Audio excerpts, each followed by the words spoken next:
points over Denise Moore, who is in lane number 11 on the other side of the floor. When they start things off, looks like a bunch of good. Sean, it's going to be pretty simple of an approach here. They've been able to warm up in the warm-up area. You've got 5 minutes. You are corralled for a certain amount of time, and putting something on the bar that's going to wake you up, that's going to get a score on the board, is where you start things off. But the second lift will be the important one to decide. It's like, okay, we've got a serious weight on the bar. Now, where can I go from here? ICC 130 and lane 20 for Patty. There's a 5-minute window, and we cannot see a clock from our vantage point. That was a 1 rep back front squat. So Patricia McGill, there in the yellow and the black. This is her second lift, and that's going to count for her. She is your overall leader. Lane number 6 in the long black pants, that's Christine Long. I believe that was her second attempt. 165 dialed up all the way down in lane number 19 for Dawkins. She was good at 155. Good look for Goodell in lane at number 17. We're 90 seconds in. I believe one of the standards here is the lift must be completed prior to the 5-minute mark hitting.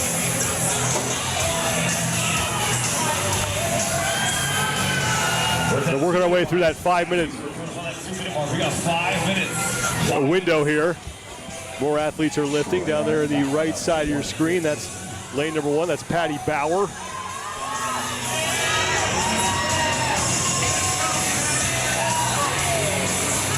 Bauer 16th place coming into the event.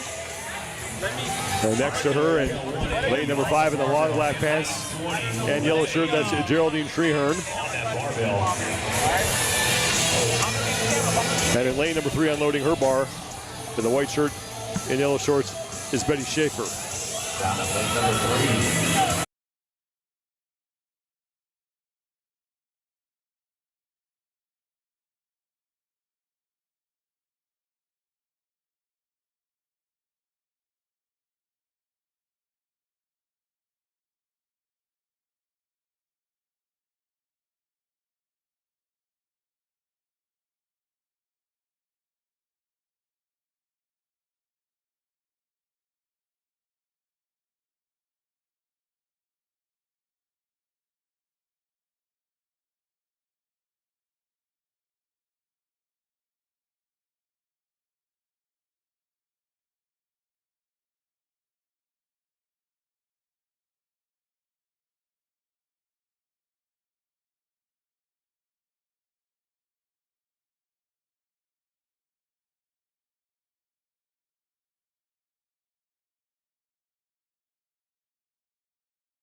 Well, action continues here on day number 3 of the 2024 Masters CrossFit Games. It's time for the 1 rep max front squat. Not much to say about it. You got 5 minutes to establish a 1 rep max, and we're going to do the best that we can. Yes. To keep you updated as to what is going on the floor. You will see what we see,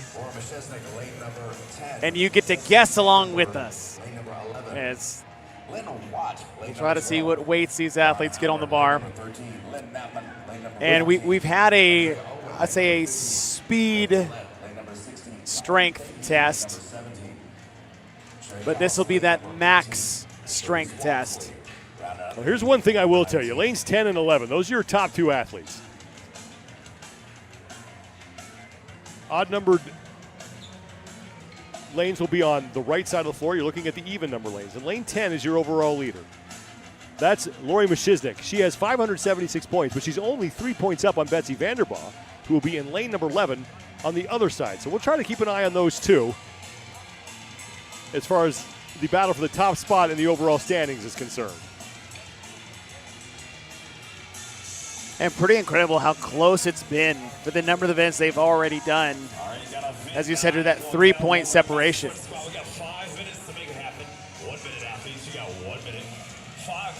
Vanderbaugh looks like is loading up her bar, I think 145 pounds to start.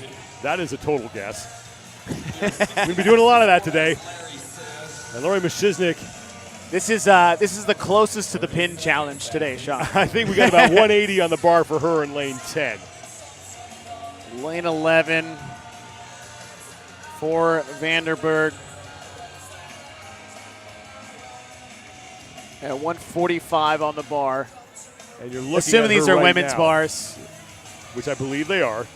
So that is Betsy Vanderburg that you're looking at in the middle of your screen. God, just some high quality names. Betsy, Cheryl, Denise. 5-minute window here. 1 rep max front squat. Yellow shirt, long black pants. That's your overall leader, Lori Mashiznik. I think that's 180 pounds. And Vanderburg made her lift at 145. Yeah, Mashiznik 180 that she had. 185 for Cheryl Serafini.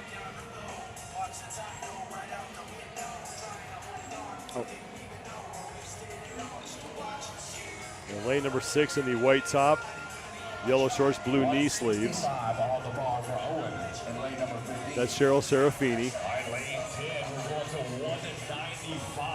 I think that's 195 that she's going up to. Yep, and it announced 195 for Lori. The Mashiznik up to 195 pounds. Betsy Vanderburg is taking a break. Actually, she has 155 on the bar.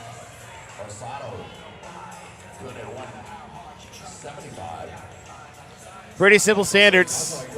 Get below parallel, stand up all the way. Definitely don't want to drop your bar when you're done. Lane 7, that's Gina Viana unracking her barbell. That's 165 for her. Lane 5, Serafini, who hit 185 prior to this, just got 195. On the other side of the floor, Lori Mashiznik has yet to make her second attempt. She's on one knee there, just keeping an eye on the clock. Has timed out her rest, and now she's going to make the attempt here. Vanderburg just hit 155. This looks like 195 now for Lori Mashiznik, your overall leader by 3 points over Betsy Vanderburg. And this would be 40 pounds over what Vanderburg just hit. And that counts for Lori Mashiznik. Next to her, in lane number 6 in the long black pants and white top, that's Judith Tynan. A successful lift for her at 150.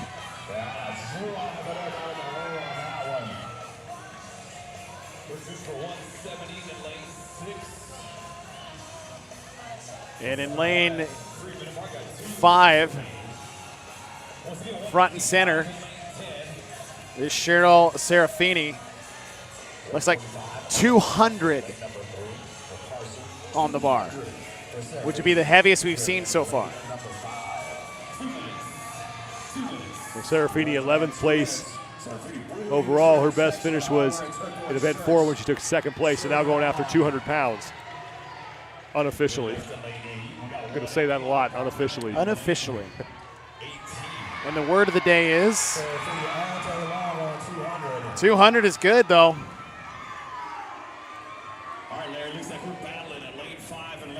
And then just above her, getting the bar, is Betsy Vanderberg.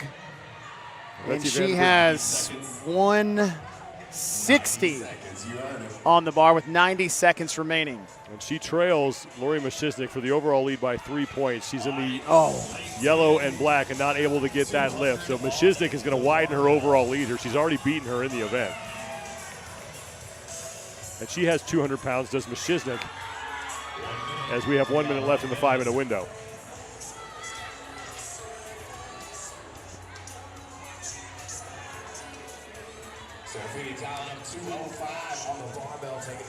Now Serafini's jumping up in the middle of your screen to 205. It's by far the heaviest weight that we see on the floor right now. Although Mashiznik has 200 on the bar. She did. Did she go up to 205? Loaded up to 205 as did. well. Mashiznik at 205 as well. So now 30 seconds remain for one more attempt. Serafini's under the bar, and Mashiznik is also under the bar. We'll watch Serafini, and I'll let you know what's happening with Mashiznik.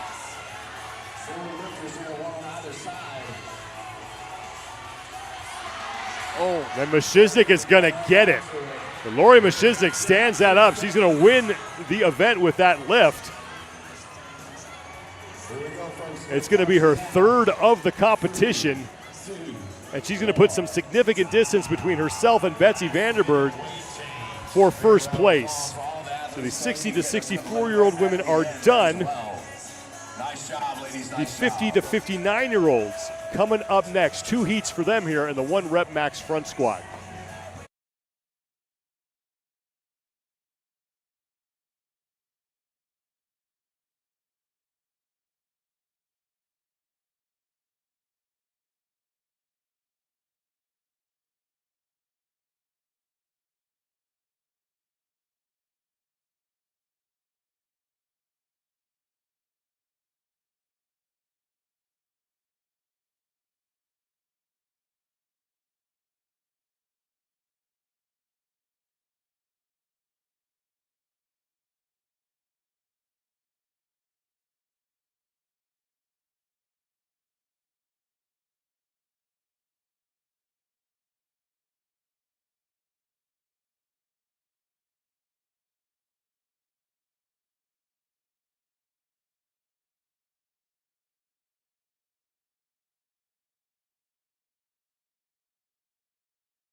The 1 rep max front squat continues here. It's listed as event number 9, but this will be the 6th event that the 55 to 59-year-old women have faced. You got 5 minutes to put as much weight on the bar, get below parallel stand up. And I probably should have had a bigger reaction to Mashiznik's 205. Yeah. A 205-pound front squat in the 60 to 64 division. I'll be honest right now, I'm not squatting 205 at this point in time. No. I'm not. I'm 5 weeks out of surgery, so yeah, that is not happening. And I am out of excuses. I'm just not fit. That's my excuse.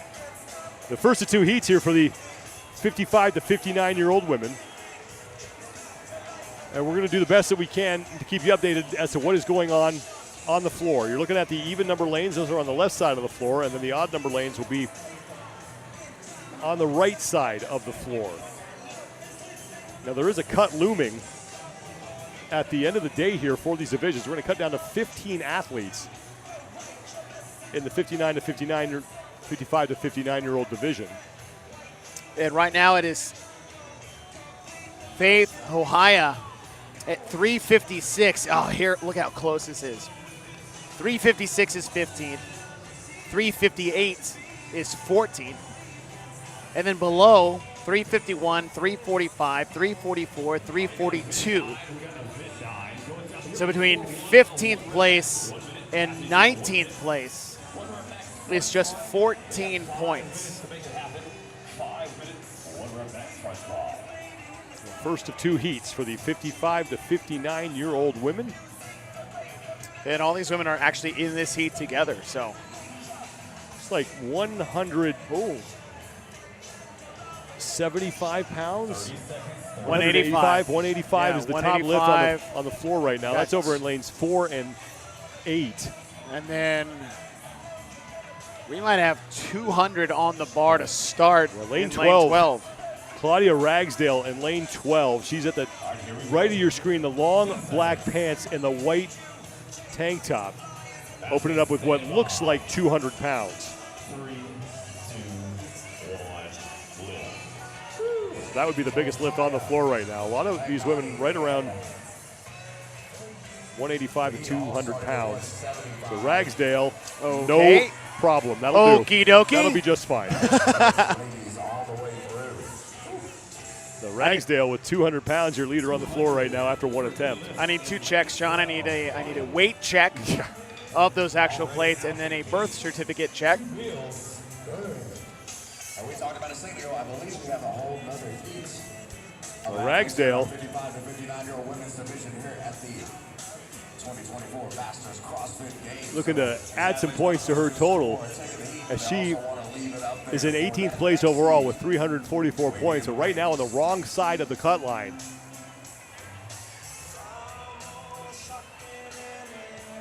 Lane 6, or make that lane 5 on the right side of your screen. Long black pants, white shirt. That's Tracy McGee. She has 185 on the barbell, as does Christy Brown in lane 7. She's in the yellow shirt, long black pants there, middle of your screen, and both of them are going to get through that lift. So we got 200 on the bar. A 215 for Ragsdale. Jeez. Oh, man. Come on.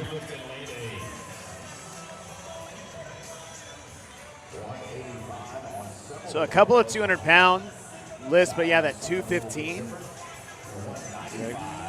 Claudia Jacober, I believe, hit 205 or 200. So it looks like Ragsdale's loading up to 225. So now 3 minutes left in the window.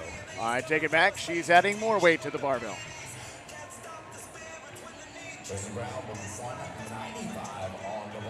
235. I think it's what she's loading her bar up to right now. Unofficially 235 pounds for Ragsdale, who's already through 2 attempts. She hit 200 and 215.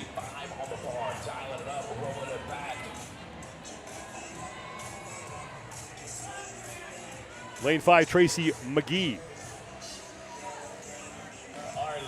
Looks like 205 pounds for her. Oh. And that is good. There's a 2.5-minute mark, lane 12. For Claudia, it's got 235. Maybe that was 195 for McGee. McGee very happy with 195. Yeah, 195 for McGee. She's going to add more weight on. She's going to go up to 200. Over at lane 12, Ragsdale with 235 pounds on the barbell. She's in the long black pants and white tank top. Oh, and battles through it, and she will get it. Wow. Easy having to dump that one. A little less than 2 minutes remaining.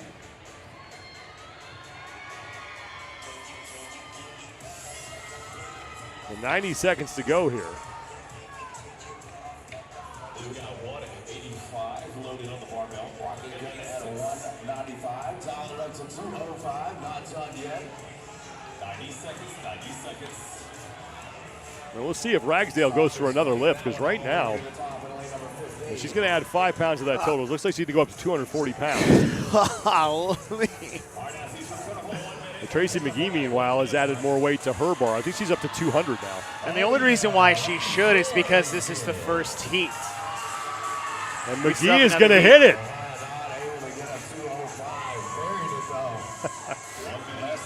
$200. The 200 club.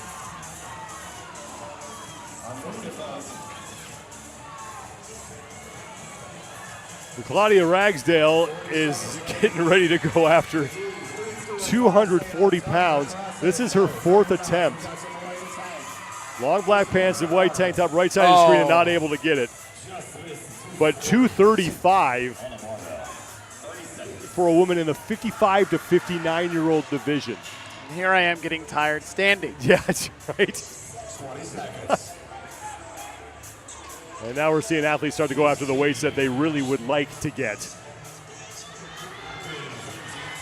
Well, McGee's going to make another attempt, meanwhile, with 5 seconds left. I think she's up to 205, and she's not going to go for it. But 235 pounds for Claudia Ragsdale looked to be the heaviest lift on the floor. That's going to be a tough score to beat as we head into heat number 2. All right, Larry, 235 is the number. 235. The second and final heat for the 55 to 59-year-old women coming up next.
We're set for the second and final heat for the 55 to 59-year-old women here in the 1 rep max front squat event.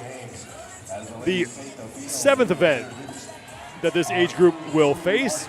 Pretty simple, throw some weight on the bar for 5 minutes, figure out how much you can lift. Well, they're going to have to lift a lot because 235 set by Ragsdale. Sure, there's a ragdoll joke in there somewhere. I'll let you know when I think of a better one. Here are your lane assignments, or your overall standings, I should say. As Joanne Cooper is your overall leader by 21 points over Tio Mavar.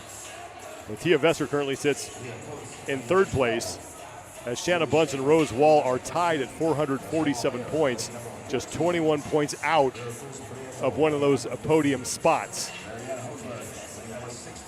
The top 15 in this division move on to the final event tomorrow.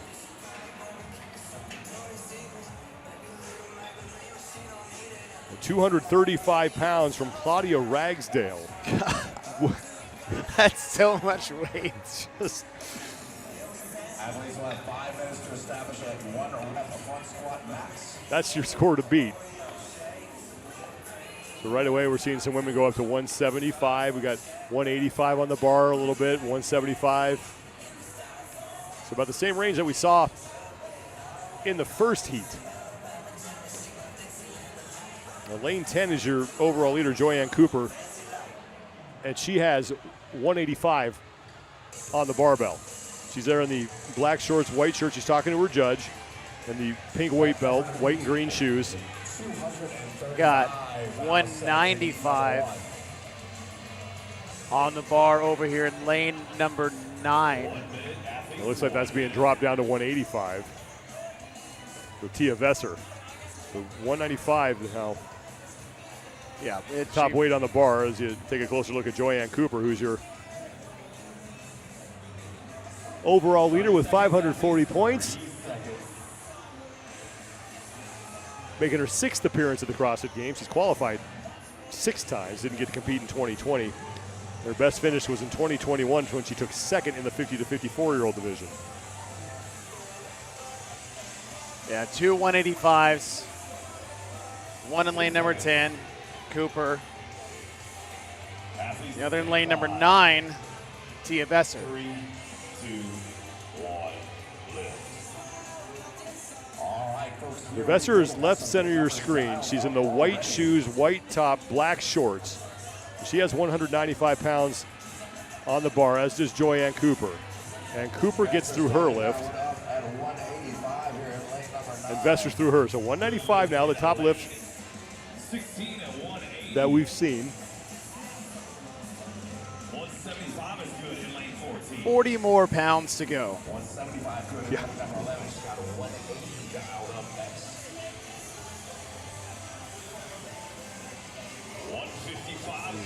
Besser's adding 10 pounds to her weight, as is Joyanne Cooper. So the two of them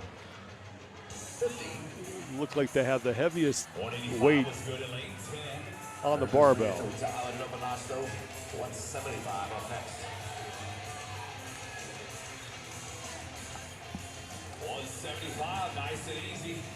Hey, 195 for both.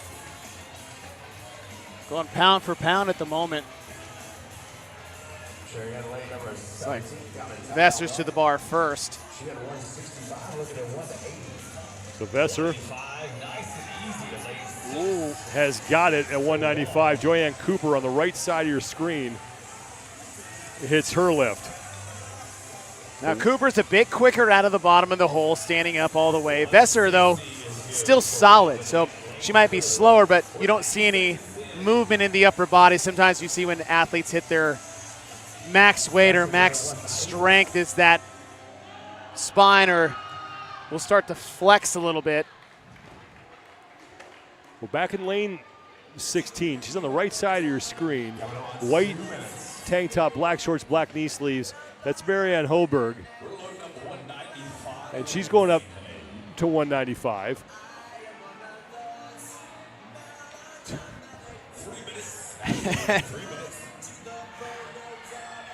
Lane 6, Rose Wall was walked in about 3 circles before she.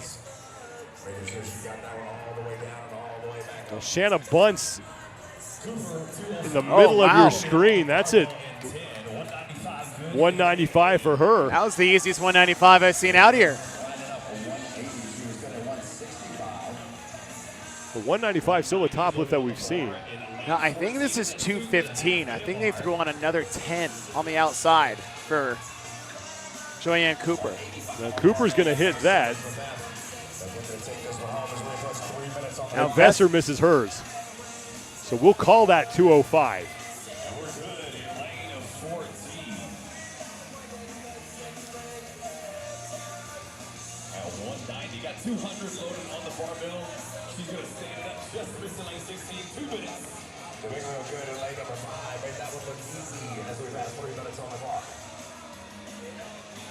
Now, Shanna Bunce, meanwhile, is going up to 195, I think.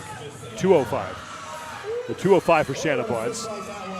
And we have 90 seconds about to go before we hit the 5-minute time cap. So 205 now for Shanna Bunce.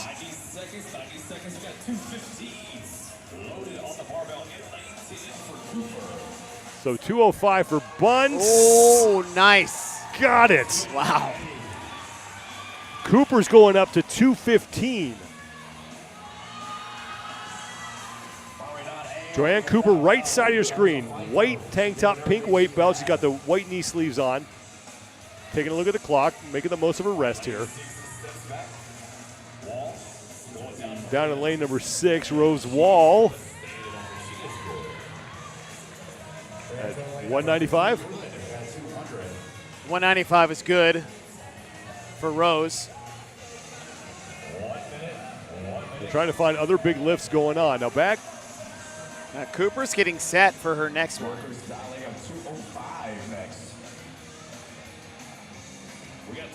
I think lane 15 Maricruz Prieto. Okay, so Cooper is also going for 215. And Prieto, I think, is at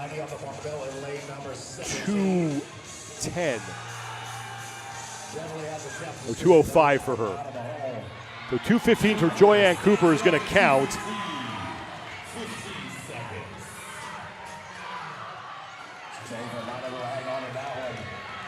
Oh, There's a failed lift for Rose Wall.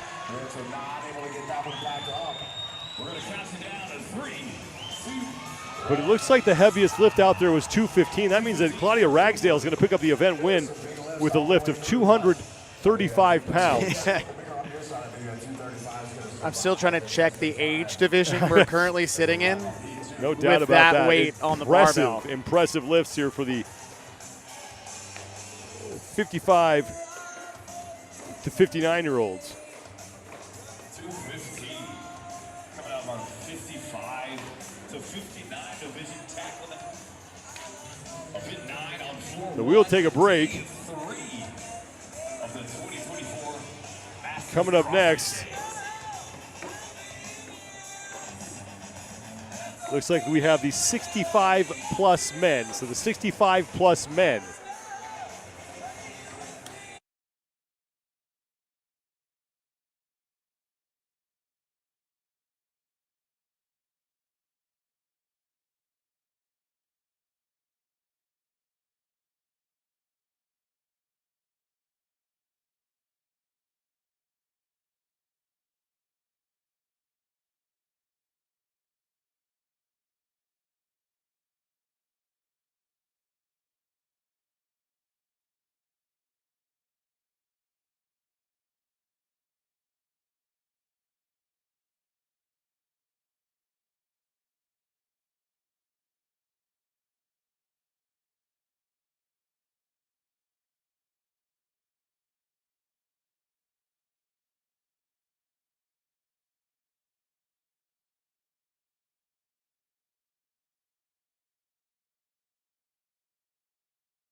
The big lifts continue as the 1 rep max front squat event continues here at the 2024 Masters CrossFit Games. It's the 9th event on the schedule. It's the 6th event that these age groups are facing as we open things up with the 60 to 64-year-old division. Thanks for being with us, everybody. I'm Sean Woodland alongside Chase Ingram.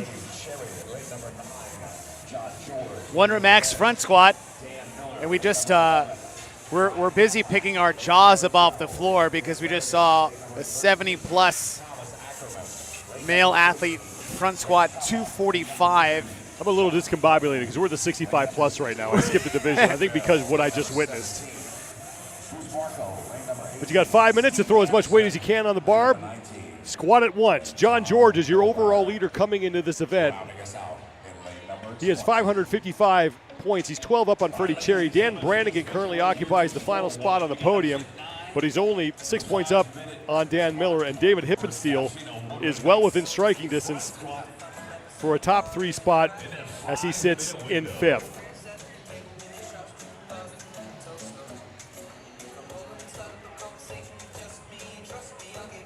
The athletes loading up their bars here for their first lift. Again, this is 5 minutes to do as many attempts as you can. It looks like Hippensteel on the left side of the floor. He's got 235 on the bar already to start. Another 235 in lane number 9, Freddie Cherry. You got some 205s out there. Got some 185s. 225 on the bar. 225 by Rick Chopa. Looks like lane 8 and lane 16. 235 loaded up. 9 as well, Freddie Cherry talent. The Hippensteel is in the middle of your screen. He's in a white tank top, black shorts, black weight belt. He's got some gloves on and some brown lifting shoes. And he has, it looks like the heaviest weight out there, 235, along with him 9. Freddie Cherry in lane 9, as you heard Chase mention. So far, those are the 2 heaviest lifts that we've seen.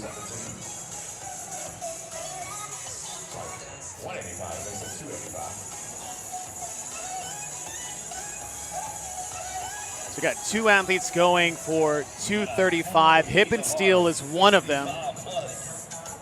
And then the other is Cherry. Freddie Cherry. Yeah, Freddie Cherry sitting second. And is 12 points back of John George. And George is in lane 10. He's got 205 on the bar. So we'll watch Freddie Cherry and Dave Hippensteel. Hippensteel's in the middle on the right side. Cherry is on the left. Hippensteel hits that easily.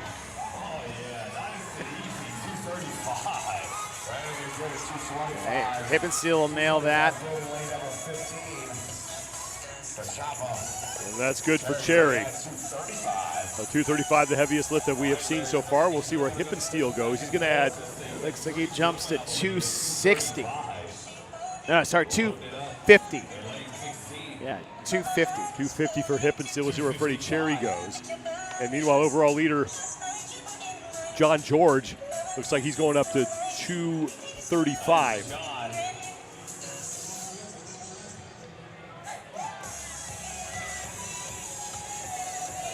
Lane 13, Dan Brannigan has 235 on the bar. He's on the left side of your screen in the long black pants. That'll count.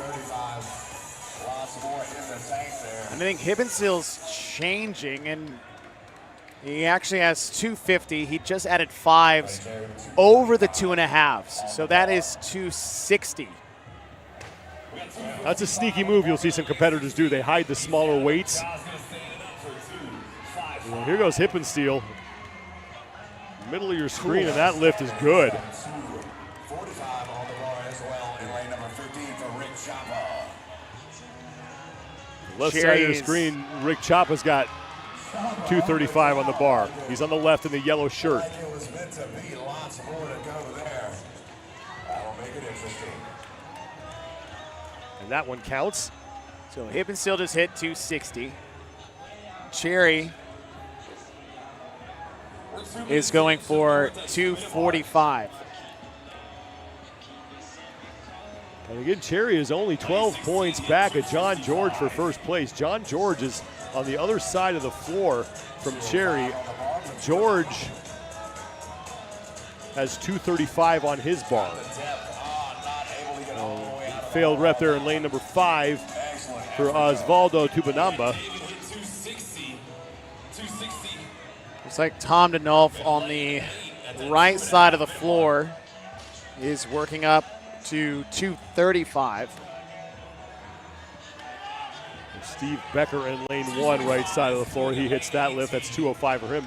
Meanwhile, it looks like Hippensteel is going up to 275. Jeez. So Freddie Cherry in the hat at 245.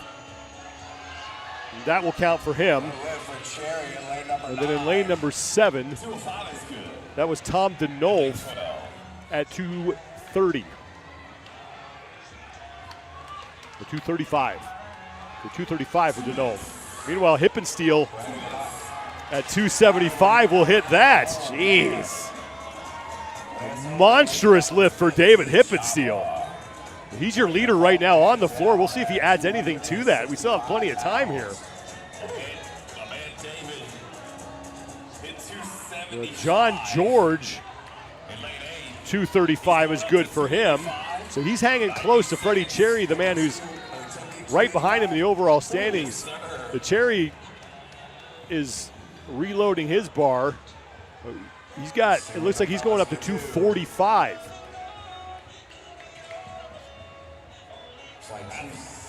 So Hippensteel's going up to 285. Cherry's going up to 255. 1 minute remains, so probably time for one more good lift.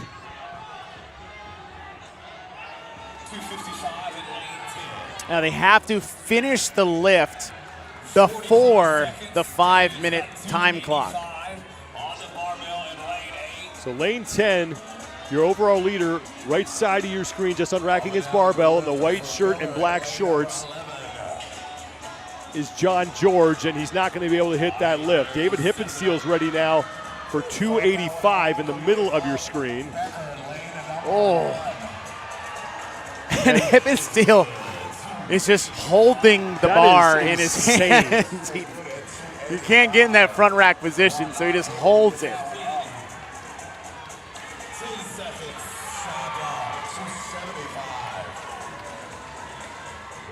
We had another 275-pound lift down in lane 15 for Rick Chapa. I really want to say it. He's got to win. He does. Yeah. He's got to win. But Dave Hippensteel at 285 looks like he's going to pick up the event win. It will be his first of this competition as he hits 285 pounds. Well, coming up next, the 60 to 64-year-old men take the floor.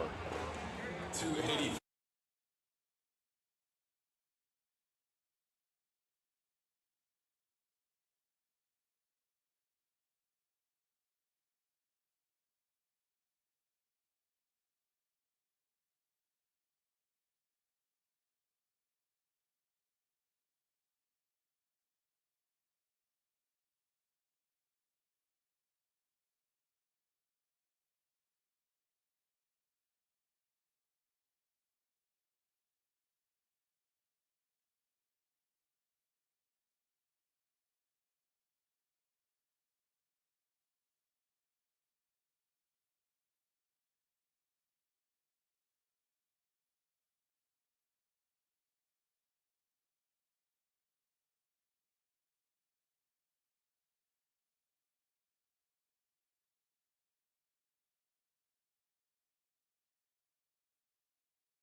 Action continues here on day number 3 of the 2024 Masters CrossFit Games. It's event number 9. It's the 7th event that these athletes will face in the 60 to 64-year-old division. You got 5 minutes on the clock. You throw as much weight as you can on the bar and front squat it.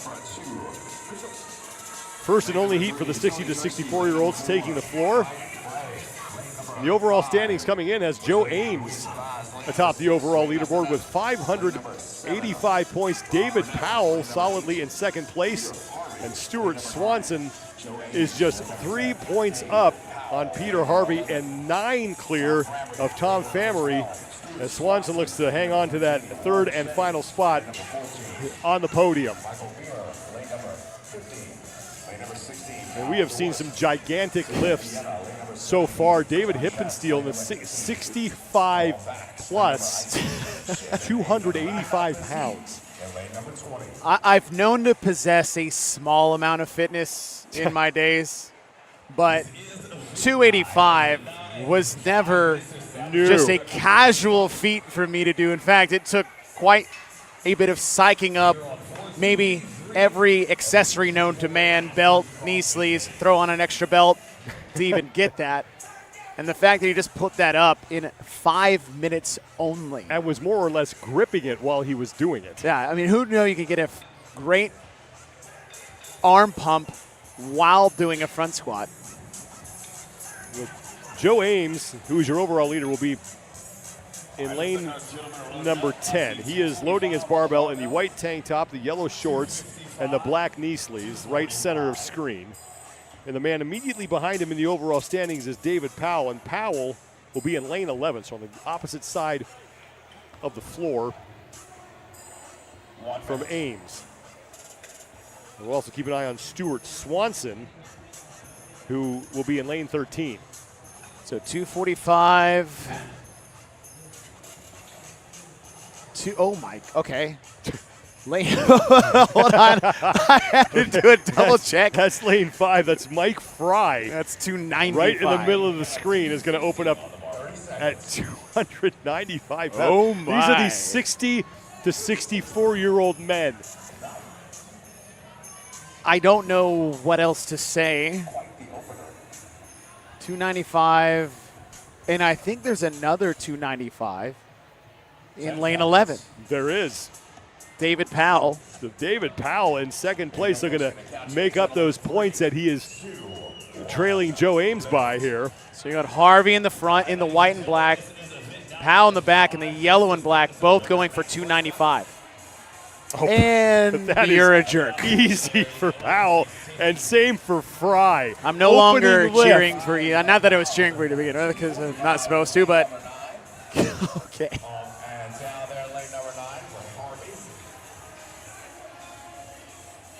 Like, I think if I got older, it would be easier to get to somewhere like this, and then I see these things happen.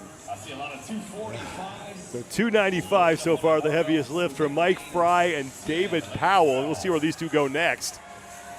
245. Joe Ames, your leader in the white tank top, they're loading up his barbell as he made his first lift. It looks like he's going up to 255.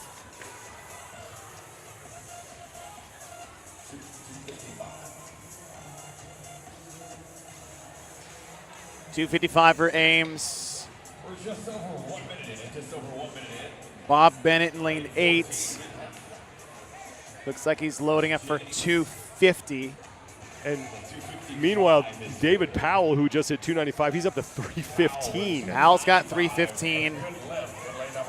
Mike Fry has got 305. You center your screen in the white shirt. Powell is next to him. He's in the background, though. Yellow shirt, just unracked his barbell, black shorts. Oh, okay. 315 right. Is good. All right. What is going on? David Powell, on his second attempt, just hit 315. I don't want to put my max front squat out there for the world to know, but it is about to be surpassed with ease. On the left side of the screen in lane number 4, that was Brett Kurihara. Looks like he failed his lift. Meanwhile, overall leader Joe Ames made 255. Okay, so Fry is making the jump That's 325 for Fry. 325 for both. So Powell went up to 325. Still plenty of time. We just hit the halfway point. 5-minute window here. Well, Mike Fry and David Powell with 325. Powell's Fry's gonna watching go him. first. Powell's just watching him. Let's see if he needs to add 5 more pounds potentially. Oh my He's goodness. got it. 325 for Fry. Now Powell will try and answer. Oh, jeez. And that looked just fine. If I were Powell, I'd be like, hey, nice lift. Watch this. Yeah, this This is cute. the same weight you just did. I was just faster. 90 seconds to go. We'll see if these two make another attempt. Honestly, for Powell, that was relatively, I mean, actually, that looks very easy. The bar speed was path. It probably felt heavy. I mean, I hope it did. 275. Ray Bissonette, I believe, has 270 on the bar, which now seems somewhat pedestrian. So Fry's going up to 335. Let's see where Powell goes. He's taking a look. He just looked at Fry. And he threw another. So this will be their last This chance. is They're what? not getting another one after this. 315? So He's at this is 335. 335. for Fry. Powell. I feel like he's. Here goes Fry.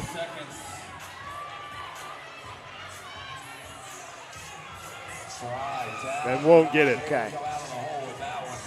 Now Powell has yet to make his final attempt, as 270 is good in lane 7 for Ray Bissonette.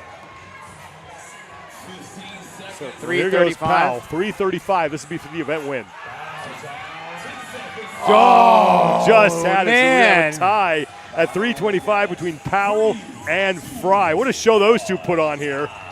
In the 60 to 64-year-old men.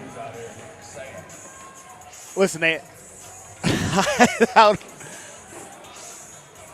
Just let that marinate for a second as we just catch our breath. Think about what we just saw, and we'll get set now for the first of 2 heats for Don't the 50 take to that plate off the 59-year-old bar. men. Oh my God! I just almost watched a volunteer about kill everybody right there, taking the 45-pound plate off the side of the bar. Safety first, please. Oh. Back in a second.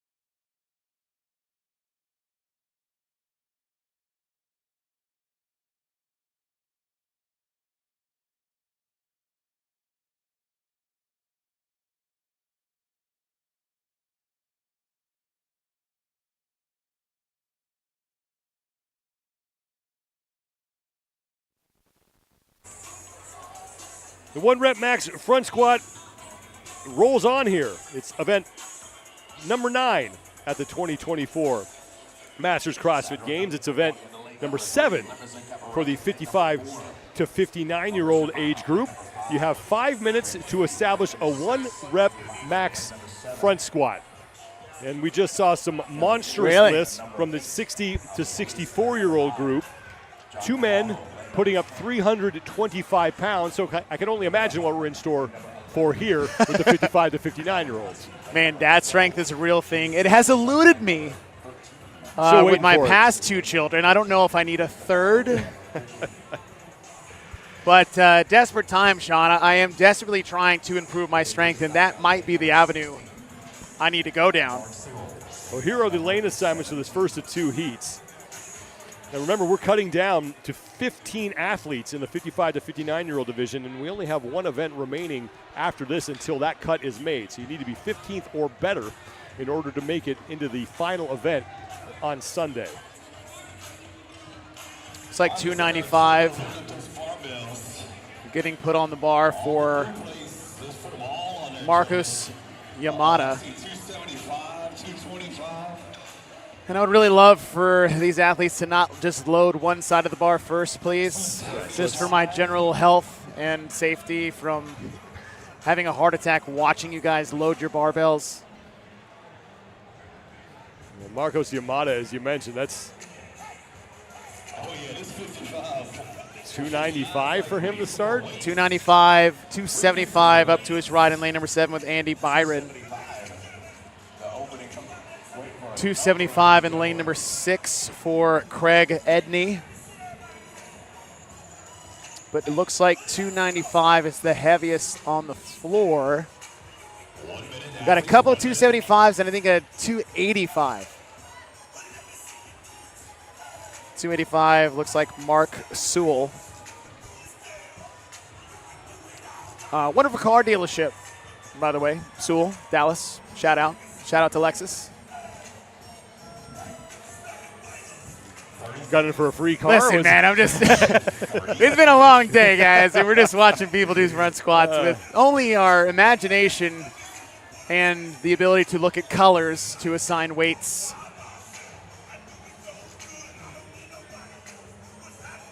All right, 5-minute window to establish a 1-rep max front squat. First of 2 heats for the 55 to 59-year-old division. And it is going to be Marcos Yamada in lane 5 to open up at 295. Yep, that's good. Good start. 275 is good in lane 7 behind him and Andy Byron. Got 1, 2, 3. Good list at 275, 285 by Mark Sewell. Yeah, Craig Edney was able to make 275 as well. So Yamada at 295, your best opening lift. Lanes, yeah, Edney had 275. 295 on the bar for Andy Byron. Edney's jumping up to 295. 315 for Yamada.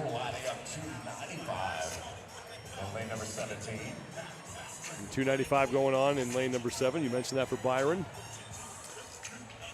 I know Yamada's looking at the clock, but it feels like they're staring at us. Feels kind of personal. It's like, hey, watch this. Lane 16. That's 295. Dizaga is on 235. So Craig Edney just hit 295.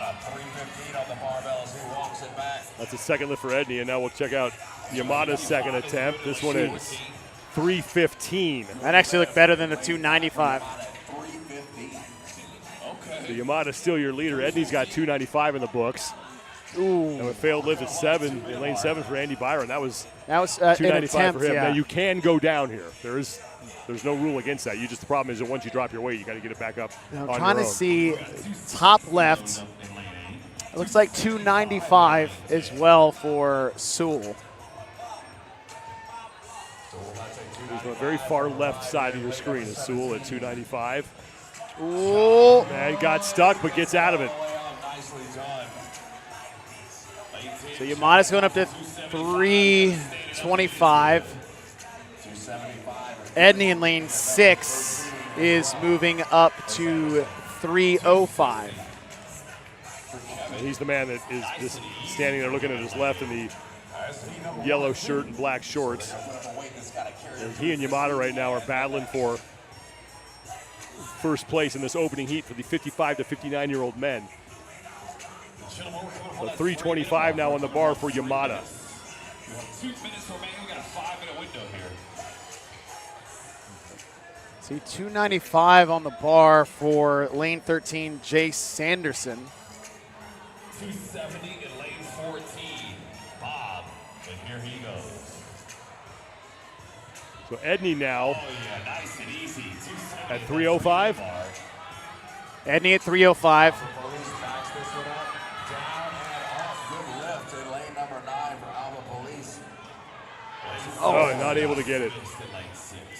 So Edney's best lift still 295. Marcus Yamada's got 325. Albert Police just hit 295. So a couple of 295s on the board. I think that's Sewell, Police, Edney. As Yamada has 325 loaded on the bar. There's like 285 on the bar in lane number 15. Now just above him in lane 7, Andy Byron went for 295, missed it, and it's dropped down to 290. So just dropped 5 pounds. This will probably be the final attempt for both of these athletes. Yamada in the white shirt, black weight belt, and yellow pants, yellow shorts, and the black knee sleeves. Now looking like he's about ready to get under his barbell, 325, it looks like. Good catch. Good catch. That would have got really weird at the bottom. Trying to push that up all lopsided. 325 for Yamada.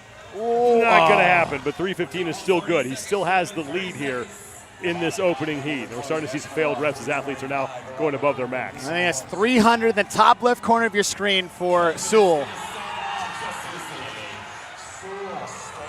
And that's huge for Sewell because we had a lot of 295s go up.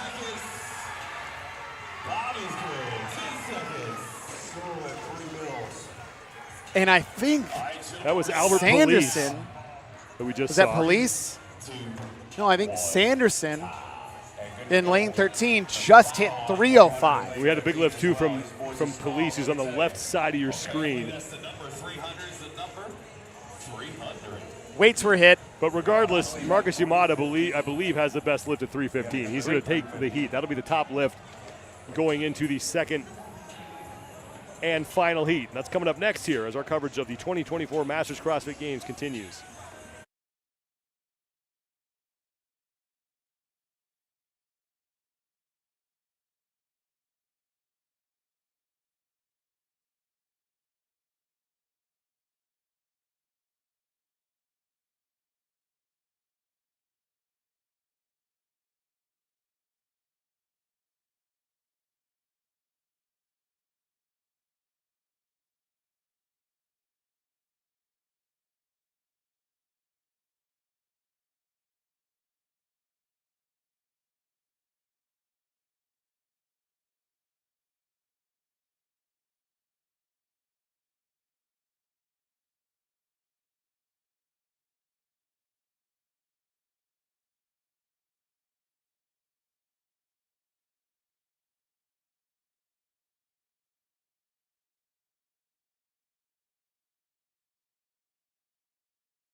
Can anybody beat 315 pounds? That's the top lift as we head into the second and final heat of the 55 to 59-year-old men here in event number 9. It's the 7th event that these age groups we're watching now will face. You have 5 minutes to establish a 1-rep max front squat. And to say we've seen some eye-popping lifts, I think might be an understatement. For a variety of different reasons. We saw a 245 front squat from a 70-plus male athlete. We saw 235 from a 55 female athlete. A couple of 325s and a 315. That was the heaviest lift, as you said, we've seen so far. Well, here are your standings coming into the event. John Kim and Vic McQuaid, the only 2 athletes above the 500-point plateau, but only separated by 6 points. And Leonardo Wernsbach Lima currently occupies the 3rd and final spot on the podium, but he is only 6 points up on Mike Egan. 315 pounds, that is the lift to beat. So Kim, who is your overall leader, will be in lane 11. You're looking at him on the right side of the floor. He'll be closest to the barrier. He's loading up his barbell. He's got the yellow shirt black shorts on. We're adjusting his weight belt. He's got some yellow wristbands on as well. So he's your overall leader. Now, the guy who's right behind him, Vic McQuaid, will be in lane number 10. And again, they're only separated by 6 points, so this should be a good battle to watch. Let's see, starting off with 245.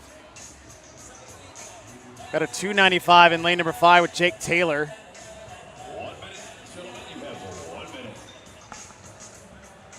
295 in lane 8 for Shannon McKibben.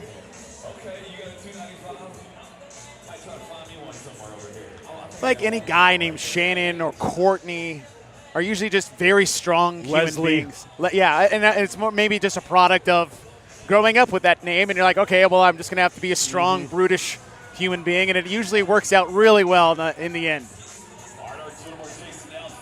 295 on the bar in lane 8 for Shannon McKibben, as you mentioned, and 295 also on the bar in lane number 5, Jake Taylor. You already pointed those out, but just looking to see if anybody else out there is close to that. So right now, those are the 2 biggest lifts. And John Kim, your leader, I think has 225 on the barbell.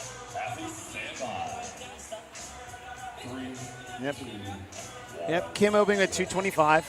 So we got 295 lifts with McKibben and Taylor. Well, Taylor is good on the left side of your screen, and McKibben hit his as well. Now, as far as the battle for first place is going, Vic McQuaid in lane 10, he opened up at 245. So right now he's ahead of Kim, but Kim looking like he's making a big jump up to 275. And for Kim, it could just be waking your body up for the squat. 225, a nice clean weight for these athletes. So you just saw 295 hit by Lon Allen, where some of these athletes are opening up pretty big. Usually that second rep looks a little bit bigger. You see Jake Taylor has 305 on the bar as Kim's going for 275 after that 225 opening squat. Kim at 275 is good, and McQuaid also he's actually 5 pounds better. He looked at what Kim was loading up. He put 2.5s on each side. He's got 280 on there, and there's no doubt about that. That was perfect. So 75 for Kim, 80 for McQuaid. The top lift is still 315 from Marcus Yamada in heat number 1. Now our clock on the screen not working, so we'll have to rely on what's going on the floor here. It's like 320 for McKibben. So that'll give him the lead. Taylor's going for 305. And he's got it. So again, our clock on the screen is not working. We'll listen to the floor announcers to find out how much time we have left here. That was 310 for Taylor. So McKibben actually now has the heaviest lift over the 315 set by Yamada. Yeah, 320. Now Kim has jumped to 300. The same as Vic McQuaid, the man right behind him. Coming into this event, Kim, your overall leader, but only 6 points up on McQuaid. So this is the battle we're watching here to see if McQuaid can pick up any points on Kim.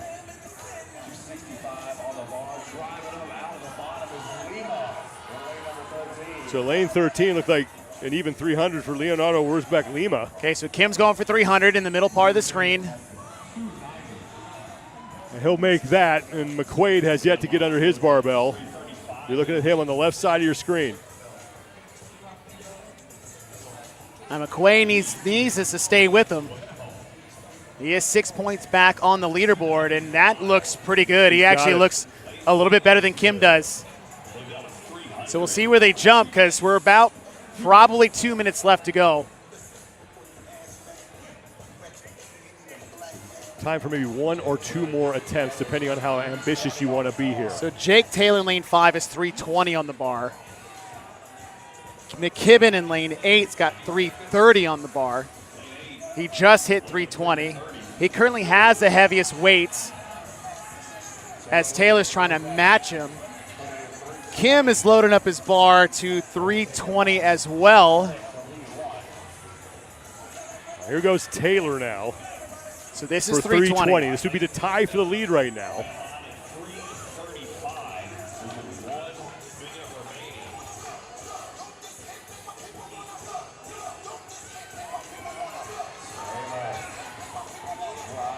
And Taylor got it. I think he got a favorable call for depth. It was close. And now Shannon McKibben will try to retake the lead. He's in the middle of your screen, the row closest to the barrier, now just getting under his barbell. So 330 pounds now for McKibben. Oh. Not able to handle it. So now McKibben and Taylor Taylor tied for the lead. Kim's going for 320 as well. So this would be huge for him. And that opening 225 that I was curious about is just a wake-up squat. There goes Kim at 320. He will not hit that. Another failed rep in lane 9. Oh, wow. From Geerdes. That's 335. 335 for Greg Geerdes in lane number 6. Pardon me, Lon that's Allen. Lon Allen in lane 6. Okay. Wow.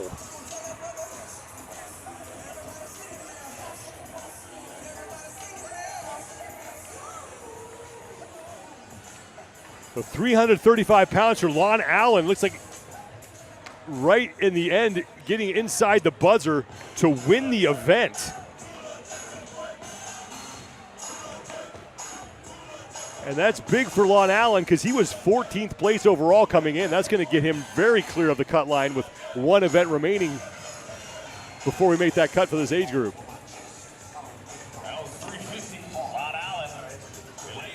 So the men are done in the older age groups. We're going to take about a 20-minute break. We'll come back, and the 50 to 54-year-old women coming up next.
Heavyweights and big lifts are up next in event number 9, the 1-rep max front squat, as we move on to the 50 to 54-year-old women. First of 2 heats for them. Pretty simple. You got 5 minutes on the clock, and you're going to try to front squat as much as you possibly can. Let's see what kind of hit my ego is about to take. I feel like it has taken a beating for the last several hours here. I thought the Masters division was supposed to be inspiring for me. No, it's not. It's just like, hey, whatever dream you have in the future, it's not going to happen. It's deflating is what it is. The first of 2 heats again for the 50 to 54-year-old women. It's a big event because this age group, after this event, as you take a look at the lane assignments, is cutting down to 15 for tomorrow's final event. We've been through 8 events so far, and we'll have one final tomorrow. And right now it's Sherry Stevenson, who is sitting on that cut line, and she's going to be in the second heat. So all the women you're watching now really need to come up with a big performance to get themselves inside that cut line. And it's close because 16th, 5 points back, is Bronwyn Klatcher. And then 8 points back is Gaina Savory. And a lot can happen on this because this is you either got it or you don't kind of event. And so if you've got this in the bag and you're on the outside looking in, going for broke here, the one benefit for Sherry is that she is in the second heat. So paying attention to what's out there, who's behind her, what they got, and what she's going to need to hit to stay ahead of them. And we'll keep an eye on Bronwyn Klatcher. She's on the left side of your screen in that red weightlifting belt and the long black pants. As you heard Chase mention, 16th place right now on the wrong side of the cut line, but only 5 points back of Sherry Stevenson, who will be watching in the next heat. So Klatcher has got to empty the tank here to keep herself alive for event number 10 tomorrow. And she's got 135 on the bar. And we've seen a variety of things because on the opposite, if you look on the center part of your lane, that's, as I pause to do simple math, 215. So 215 on the bar. That's Fileti Xanthidaki in lane 6. And usually if you see something a little bit lighter, we saw the same with Kim for the men's division. It's just getting a wake-up front squat just to get the body primed and ready to start putting on some heavy weight. Xanthidaki had a solid start today. She took second in the opening event. I think she just figured out what she had on the bar. Well, a lot of these European athletes, they have to make the kilo conversion. Oh, yeah. And sometimes that'll mess them up. And now Xanthidaki is hurrying to reload her barbell. And the height of her bar is too high. Well. So it turns out that may not have been a kilo conversion. That was just this bar is not in the right spot. So she's the only. Nope. I think that's uneven too. You see the. So 1 minute has gone by, and Xanthidaki, who is on the wrong side of the cut line, is wasting valuable time here. Now she was opening with that weight. She could be fine, and just please do me a favor and don't load an entire side of your bar first. Okay. Well, that was interesting to watch. Well, meanwhile, in lane number 8, in the all black, it's like 25, maybe 175 in lane number 8 for. So I think that's 170. Ada Keplinger in the all black. And she's adding the 5 to that. Okay, I think she's taking off a 10. Okay. 185 good on the other side of the floor in lane number 5 for Rachel Robinson. And now we're going for a 215. Here's Xanthidaki, her opening lift, now that she's got things sorted out. Okay. And that is good. Like a little adrenaline to boost your performance on a max lift.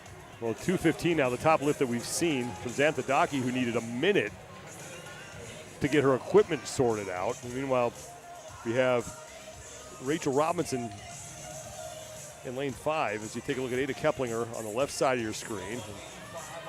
And that lift is good. And actually a good move because she dropped weight before she took that lift, and just based off the speed of that one, smart move. And Stella Liddell just failed a lift. You saw her drop that barbell. Now, Xanthadaki going up to 220. Going right to it, too. She doesn't have a lot of time to rest after wasting that minute getting her rack set up. Wow. And that will count as Xanthadaki going up to 220 is still your leader in the heat. And trying to get herself on the right side of the cut line with 449 points. She's 18 points back of Sherry Stevenson, who's going in the next heat. And Rachel Robinson in the center part of your screen just hit 195. 185. That's lane 10. Kim Lennon. That's Kim Lennon, and that will count. And Ada Keplinger is moving up to 175. She's in the all black on the middle of your screen.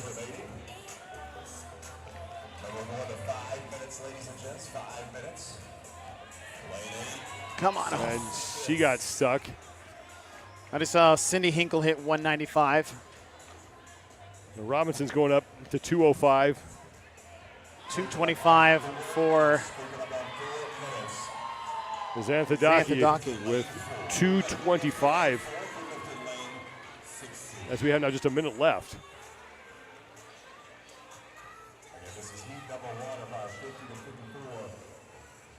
And that will count. Yeah. So 225 is good. Fafila Reddy Xanthadaki. She's got time for one more. It's got to be done inside the 5-minute mark.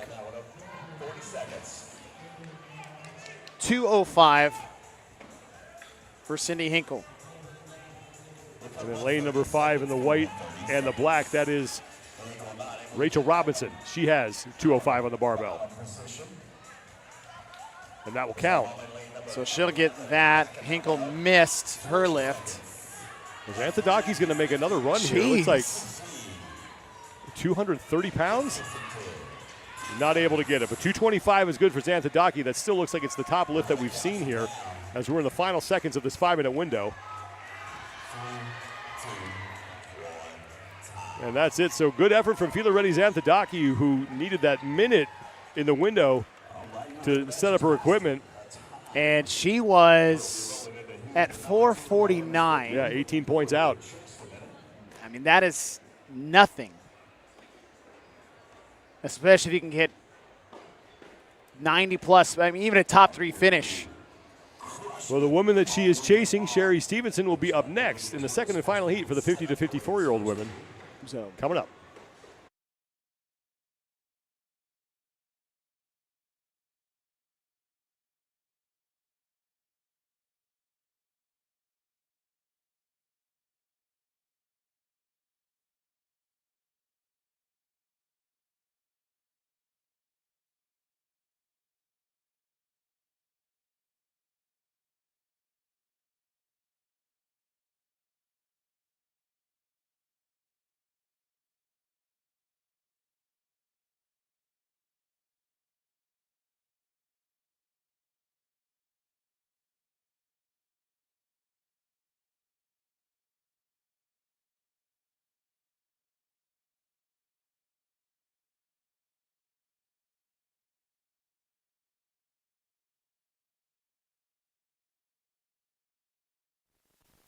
We are set for the second and final heat for the 50 to 54-year-old women here in event 9, the 1-rep max front squat. 225 pounds from Fila Reddy Xanthadaki is the top lift that we have seen.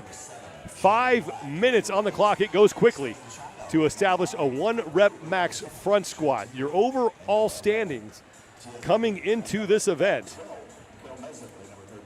Now this is after 8 events. So Kim Purdy is your overall leader at 648 points. Janet Black, Stephanie China, and Jen Dieter are all right there as only 11 points separate first from fourth.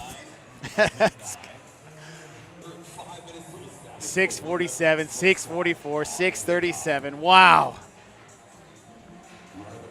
Now, one woman we will be watching in this heat. She's going to be in lane 16, which is going to be the far side of the floor, on the right side of the floor, where you're kind of the left side where the even numbers are. Pardon me, she'll be on the left side of the floor and lane number 16 towards the back. That's Sherry Stevenson. Right now, 15th place overall. She would be the last woman to survive at the cut that happens after this event. The tough thing is that Xanthadaki in the previous heat hit 225 for her front squat. I don't know what Sherry's or Stevenson's max lift is, but just 18-point cushion coming into this, and that's the difference between first and sixth place. And she looks like she could open with 175 pounds. Filareti Xanthadaki, who is 2 spots behind her, 18 points back for that final cut, has the top lift at 225. Janet Black in the back row center lane is loading up for 205. I see 205 as well on the other side of the floor in lane 13 with Carol Mezen. Well, Janet Black and Kim Purdy in that battle for the lead. Janet Black in lane 8, Kim Purdy in lane 10. So they will be on the same side of the floor. They're separated by just 1 point in the overall standings. So Purdy hit 180. And 205 is good for Black.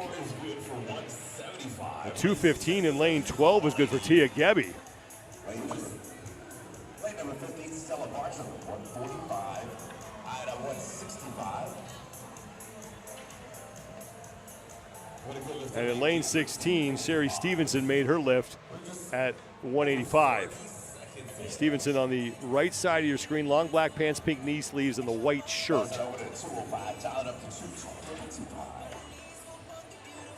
Remember, the number that Stevenson needs to keep in mind is 225. That's where Filareti Xanthadaki made her final attempt and her final successful attempt in heat number 1. Well, Janet Black goes up to 215. I think Dieter. Gebby's at 225. I think Dieter's also putting 225 on the bar. She's on the other side of the floor. Janet Black.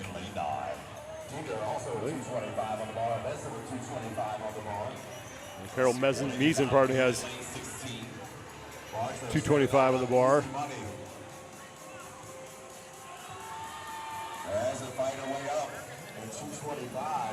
But Janet Black at 215 is good. 225 next to her, Tia Gebby, who's just adjusting her belt, long black pants, and the tank top.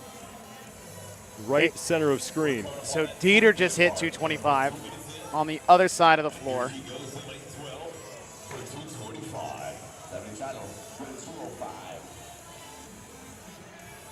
There's Tia Gebby at 225. She's on the right side. Purdy and has. That will count.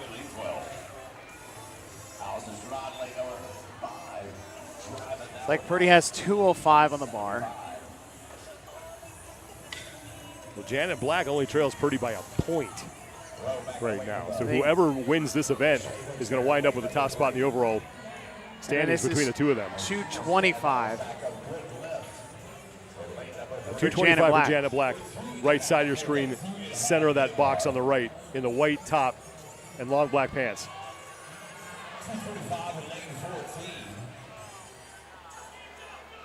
That's good for Black.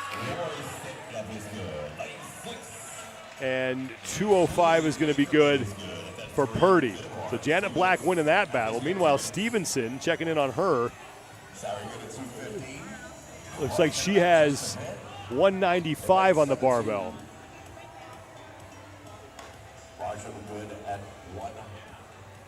Less than 2 minutes to go here in this window.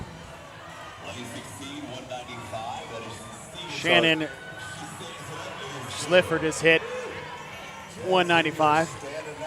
Well, Stevenson still has 30 pounds to make up on Xanthadaki to Purdy guarantee just herself hit a spot inside the top 15.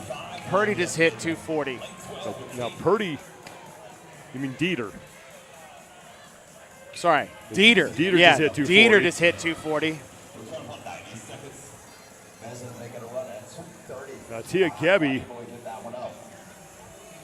is at 235, and that'll count for Tia Gebby. So Gebby and Dieter right now, your top two. Dieter at 240, Gebby at 235.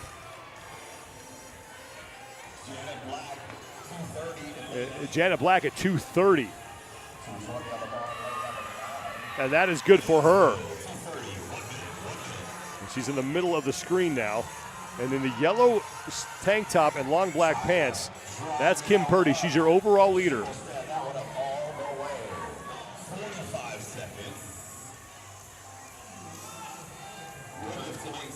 200.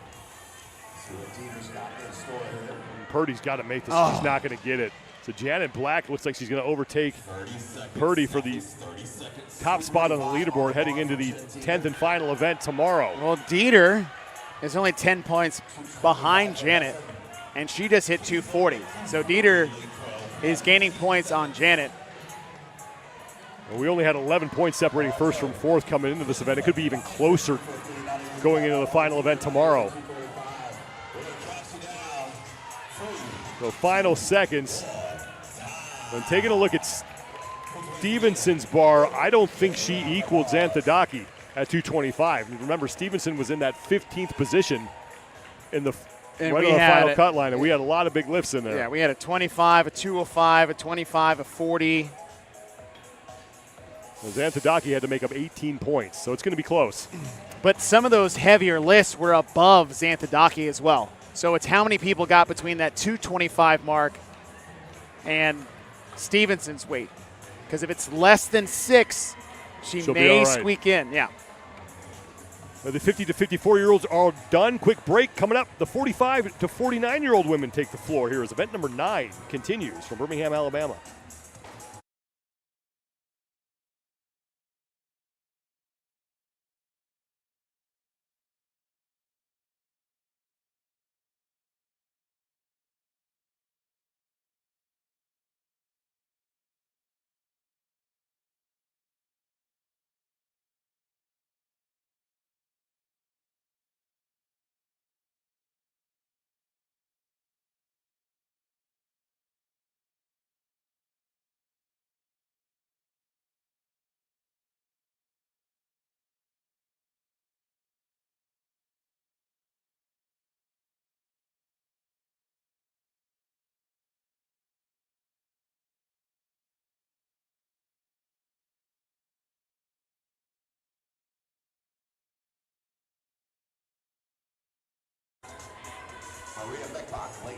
The big lifting continues here in event number 9 on the third day of competition at the 2024 Masters CrossFit Games from the Birmingham Jefferson Convention Complex in Birmingham, Alabama. I'm Sean Woodland with Chase Ingram. We have 5 minutes to establish a 1-rep max front squat. The 45 to 49-year-old women are out onto the floor. And this is the final event that they will face before we cut the field down to 20 athletes. So the women on the floor right now, like we have seen in the prior heats that we've already watched, need to come up with a big lift in order to try to get themselves on the right side of the cut line. And Charlie Good holds that 20th position at 363. Jen Mickish is 14 points behind her. Anne-Marie Fuse is 16 points behind. So Jen and Anne-Marie are the only 2 athletes that have a chance of trying to overtake Charlie in that 20th place position. And Anne-Marie Fuse is in this heat. She's going to be in lane number 10 on the left side of the floor. She's in the yellow and the black, talking to her judge on the right side of your screen, adjusting her weight belt. So both Good and Mikesh will be in the next heat. Which means they're going to get to know what Anne-Marie hits. Now, sometimes knowing is irrelevant. If they hit something big enough, you're like, well, I can't do that. Well, Anne-Marie Fuse has got 125 on the bar. Got a 9th place finish this weekend. That's her best finish so far. See, 125 on the bar, and just to her left Courtney Stutzman is 215 on the bar. A couple of 195s, a 180. Jeez. Several 195s. Well, Mariah Mechbach has 195 on the left side of your screen. 215 was good in lane 6 for Courtney Stutzman. Now Anne-Marie in lane 10. Warm-up rep out of the way. Already jumping up to 175. As Stutzman to her left is bumping up to 235. The left side of your screen is lane 5. That's Courtney Stutzman loading her barbell, and next to her in lane 9 is Charity Payne in the yellow.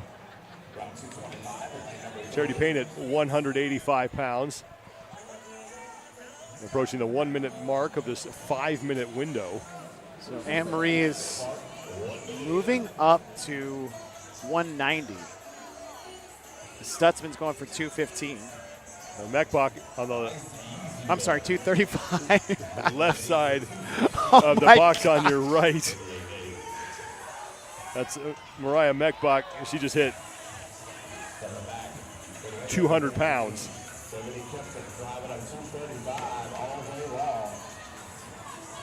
It's Charity Payne. And probably the last time we're going to see Stutzman on the competition floor. She's 32nd overall coming into this event, so she would need a win and a whole lot of help to get herself in. Bumping up to 240. Anne-Marie on the right.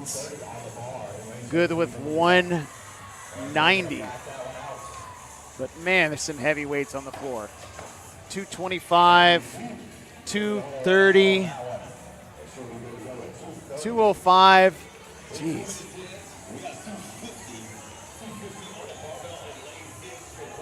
$250 for Courtney. The Stutzman in the hat in the middle of the box on the right side of your screen. 250 pounds.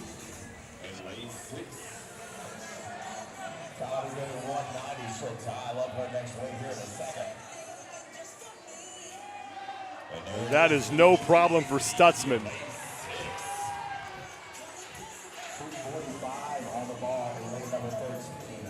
So next to her on the left side of your screen, Mariah Mechbach's got 205 on the barbell.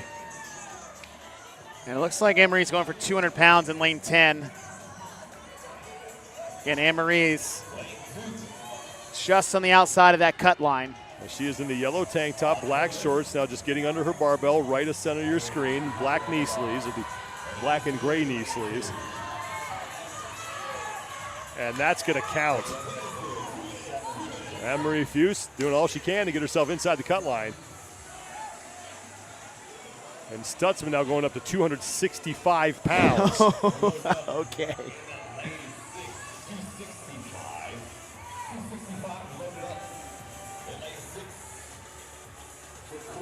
Still got 90 seconds.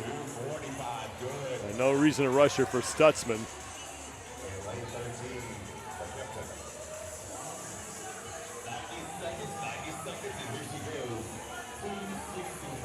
Looks like Fuse is going up to 205. So now 265 for Stutzman.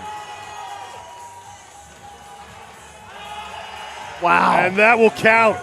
265 pounds for Courtney Stutzman. 1 minute to go here. Anne-Marie Fuse is at 210. 210.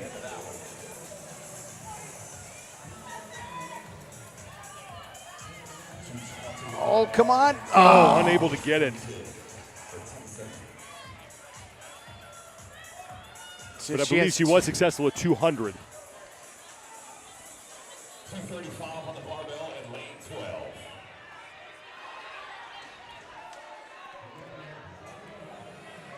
Mariah Mechbach, left side of your screen. Okay. She's at 210 as well. Stutzman has 275 pounds on the bar. Well, as we said, Stutzman's got to win this and get some help in order to keep herself alive. 275 gosh. is Oh good for Stutzman's. Just inside the buzzer. Oh my goodness. She went from 215 to 250 to 265 to 275 in 5 minutes. I'm sweating. I'm taking the jacket off. Well, I'm taking my jacket off while retiring from competitive CrossFit forever.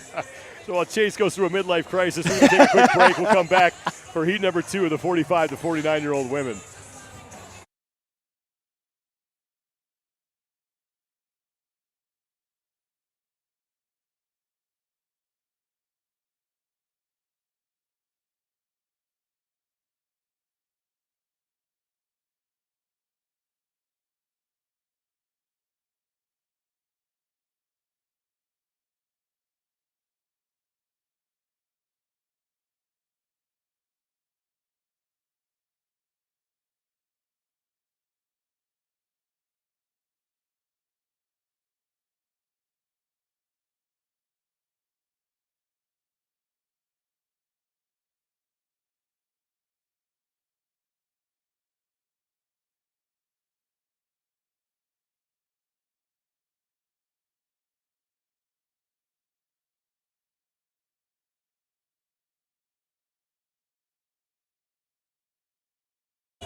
With 275 pounds, the top lift from heat number 1 for the 45 to 49-year-old women as we are set for the second and final heat. How you feeling? You all right? You good? I just want to say good luck to everybody that are going to try to do this. You may be battling for second. However, I am continuing to be surprised by pretty much every heat that goes by.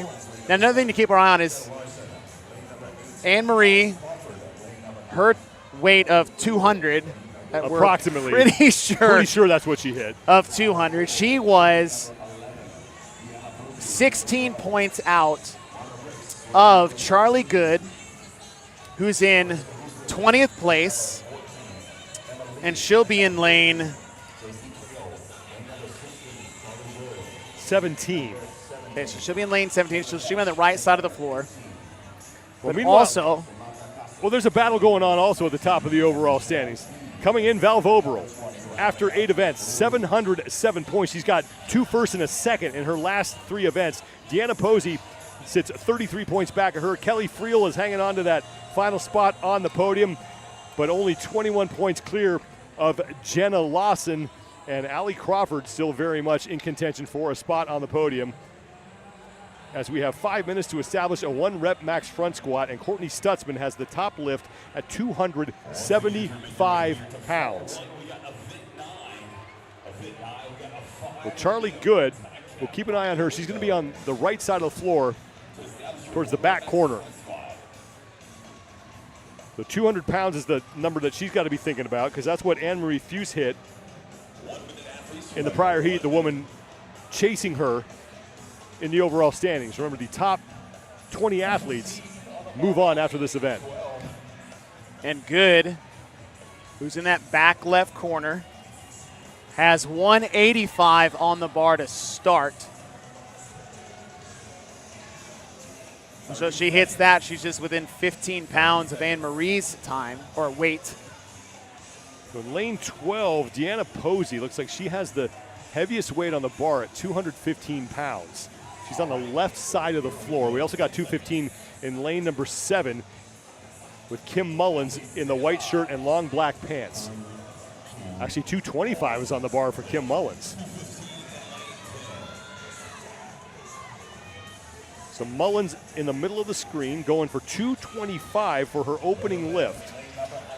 And ahead of that in lane 8, 250 by Jenna Larson. Okay. Oh, God. Wait a second. 250 pounds is good, and that's where Kim Mullins is going as well. Actually, she's going to go to 255. So about that 275 that I was talking about earlier. We still have 4 minutes and 20 seconds.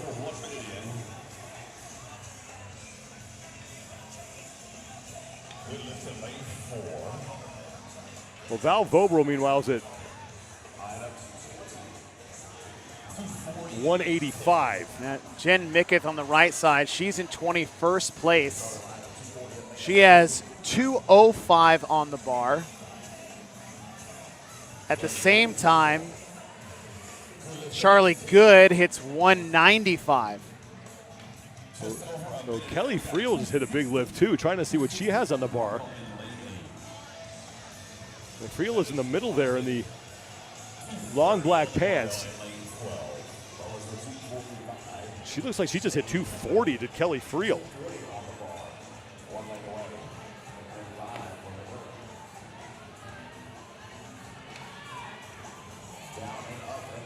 So Friel, third place overall. In a battle right now with Jenna Larson for that third and final spot on the podium. And Larson 260. at 260 here in the middle of your screen.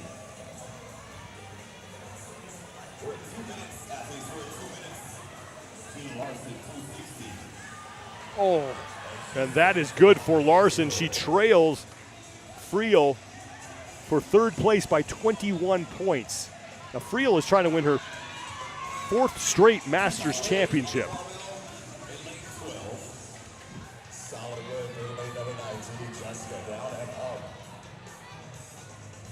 Now, Val Vobrel is in the yellow shirt and black shorts, left to center of screen in the lane closest to the barrier. She just made her lift at 205.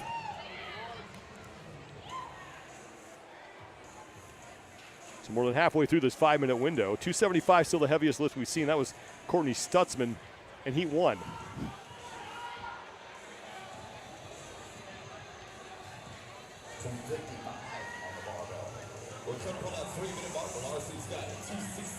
So 265 for Jenna Larson is going to be her next attempt.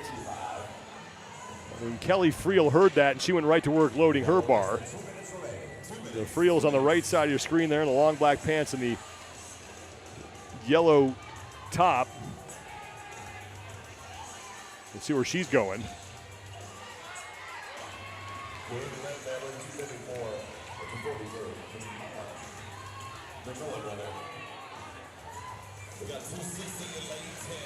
So Friel also jumping to 260.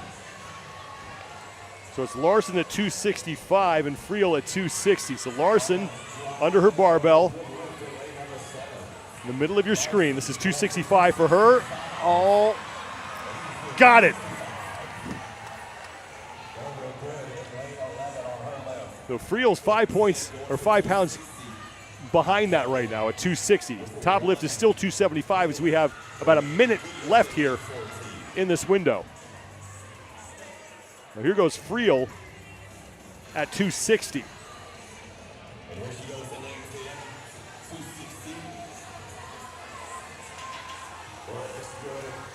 Oh man, yes, that'll count. Doesn't have to be pretty to count. Yeah, she even knows it.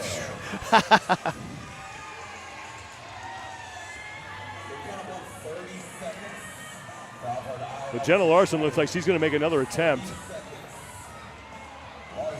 Oh. So 270 now for Larson. This would put her solidly in second place in the event and maybe give her some more breathing room over Friel for that, or at least maybe cut into Friel's lead, for third place if it's not going to happen. But Larson still right now is ahead of Friel by 5 pounds. Friel's got time to make another attempt, but it's not going to happen. So Larson will pick up maybe 3 points on Friel in that race for the final spot on the podium.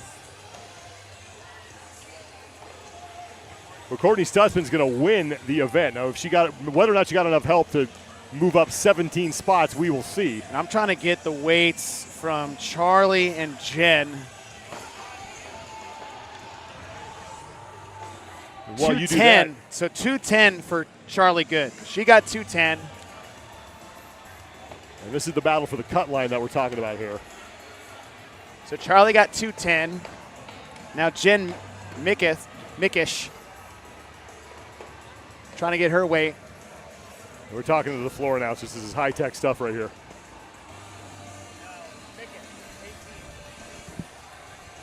we're going to go check on that. So we'll update you on that here in a second, because we're going to take a quick break. When we come back, we'll head over to the 40 to 44-year-old women. So stay with us, everybody, as our coverage continues from Birmingham.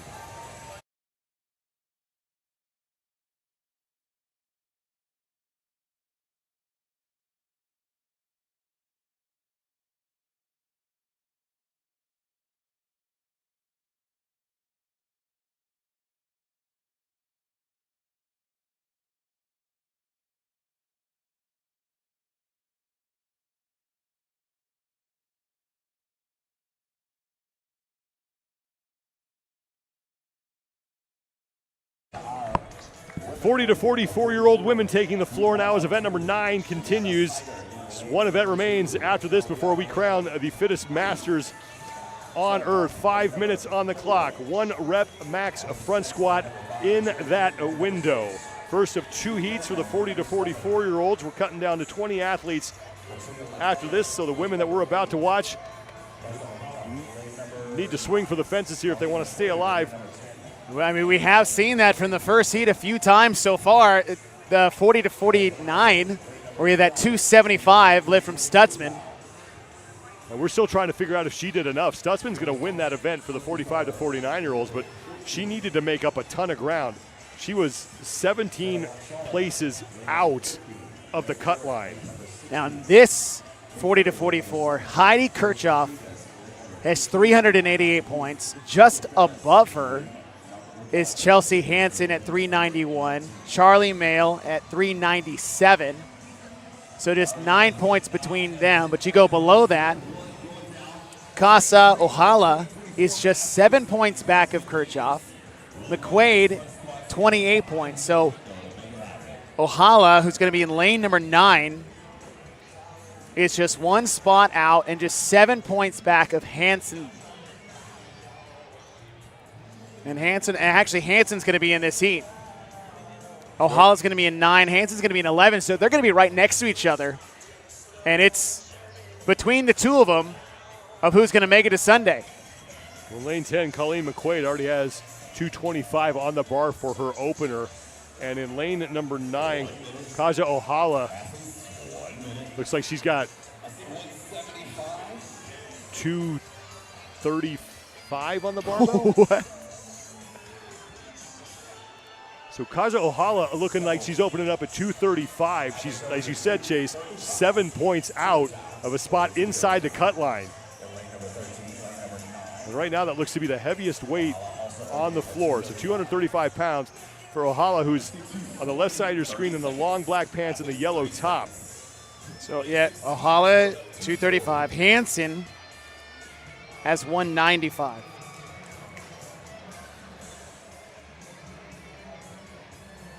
The first of 2 heats are for the 40 to 44-year-old women.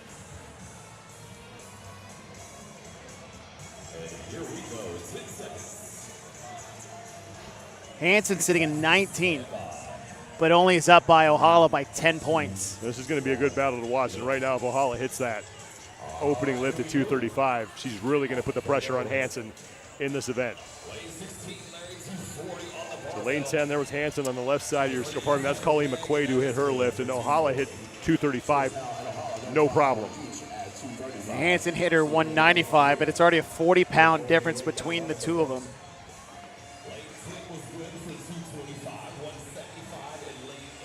So McQuaid in lane 10 hit 225. So 225, the second best lift that we've seen. 235, the best from Kaja Ohala, as we are just underway here in this 5-minute window.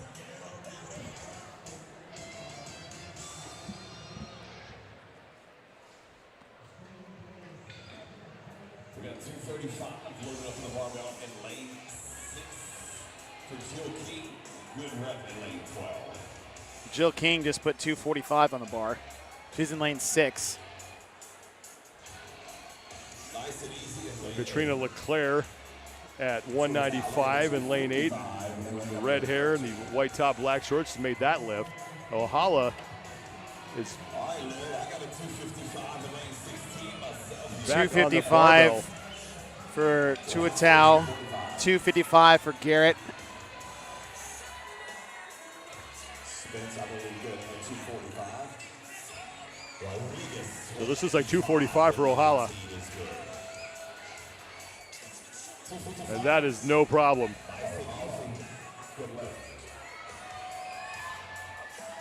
I think that was 245 for Ohala. We're coming up on that 2-minute mark. Coming up on 2 minutes. 2 is out. Good to 255. Got it over 265. In lane number 13. So we're going to put a switch. Tuatau's in lane 13. So we're going to keep an eye on her because she's put up some pretty big lifts too so far. 2 minutes gone by, 3 minutes remain here in this 5-minute window. And Hansen is 220 on the bar. And Hansen is in 19th place. She's up on Ohala by just 10 points, who's in 21st place. And your 20th place athlete will be Heidi Kirchhoff in the next heat. That's Brooke Tuatau you just saw in the pink, making that lift. I think that was 255 for her. So 255 unofficially for Tuatau.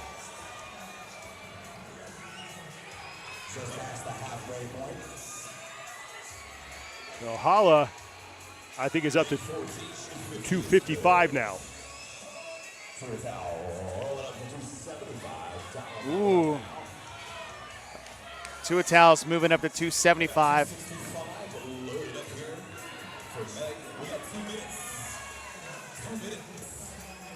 A good lift there in lane number 6 for Jill King. So Hala now in lane 11 is good at 255. Lane 16, meanwhile, Meg Garrett just heard 265 on the barbell for her. And just confirmed that was 255 for Ohala. 270. And 270 in lane number 5. So 275 in lane 16.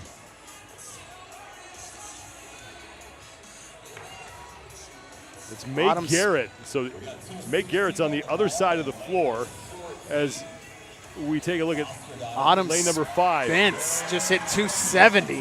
So Autumn Spence, big lift for her. So Meg Garrett is in the very back there. The white top, red weightlifting belt, black shorts. She has 275 on the barbell. This would be for the lead here with a minute left from Meg Garrett.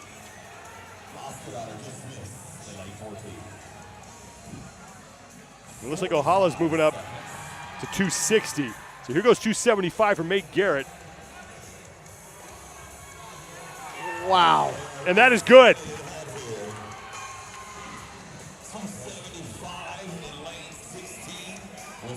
So right now, the top lift in the heat.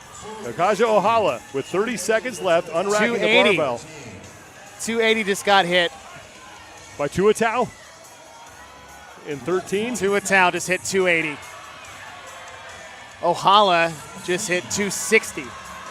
So Tuatau now is in the lead at 280 pounds, besting Meg Garrett by 5 pounds. I don't know if Garrett's going to make another run, but she's running out of time. So it looks like Tuatau is going to have the top lift after heat number 1, just sneaking in there at 280 pounds.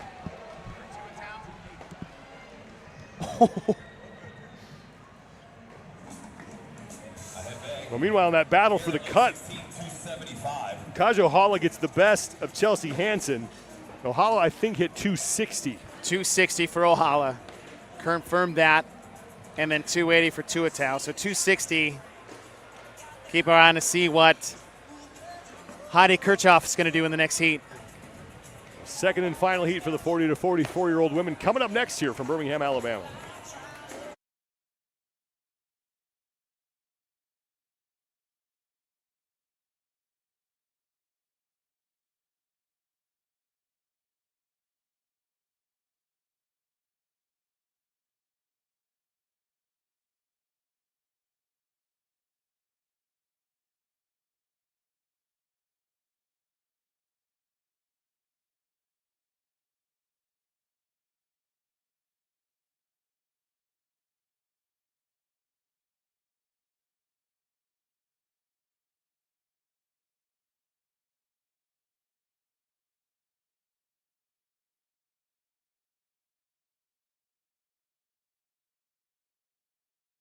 280 pounds, the top lift we have seen here in the 40 to 44-year-old division as event number 9 continues at the 2024 Masters CrossFit Games.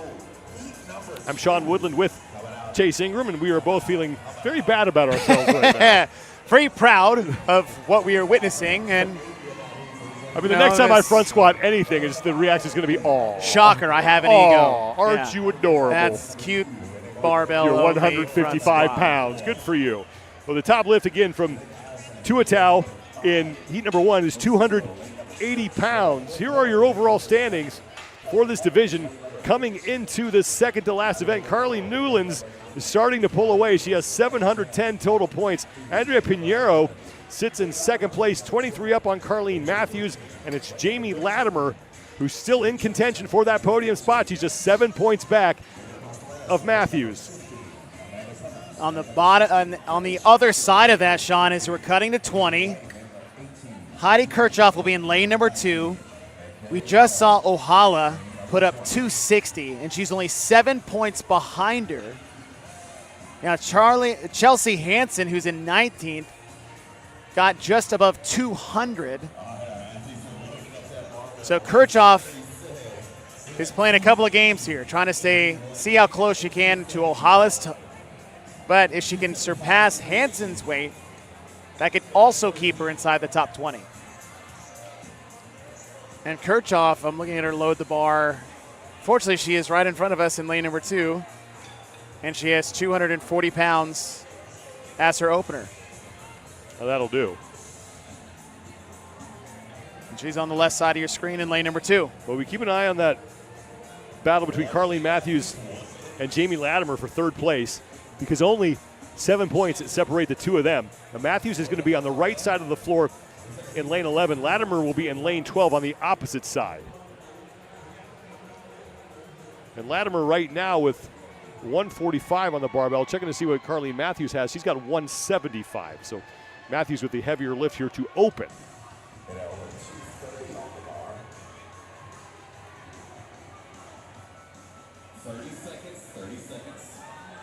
230-pound opener on the left side of your screen from Heidi Kirchhoff.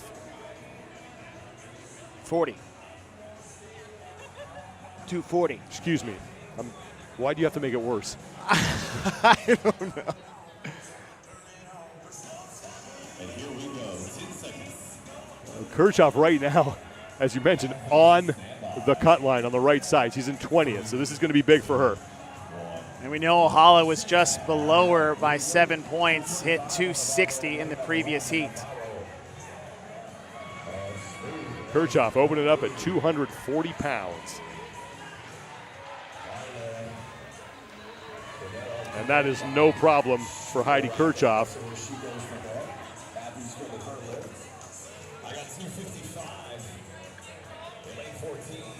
So meanwhile, 255 pounds for Janine Shillington is going on the barbell.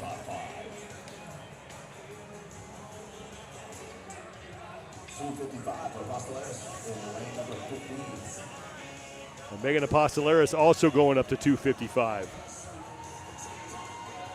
235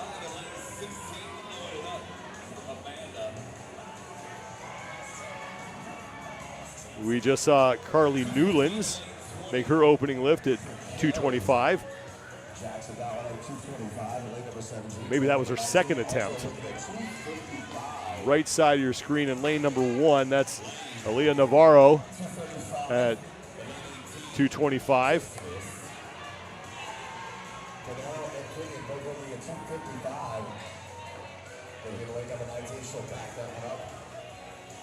Well, Newlands is your overall leader. She's in the white top and pink knee sleeves.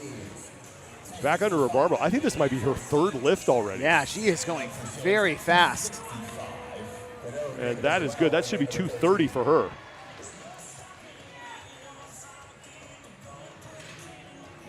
Well, that's 22, 215, 35, 45? 245 for Newlands.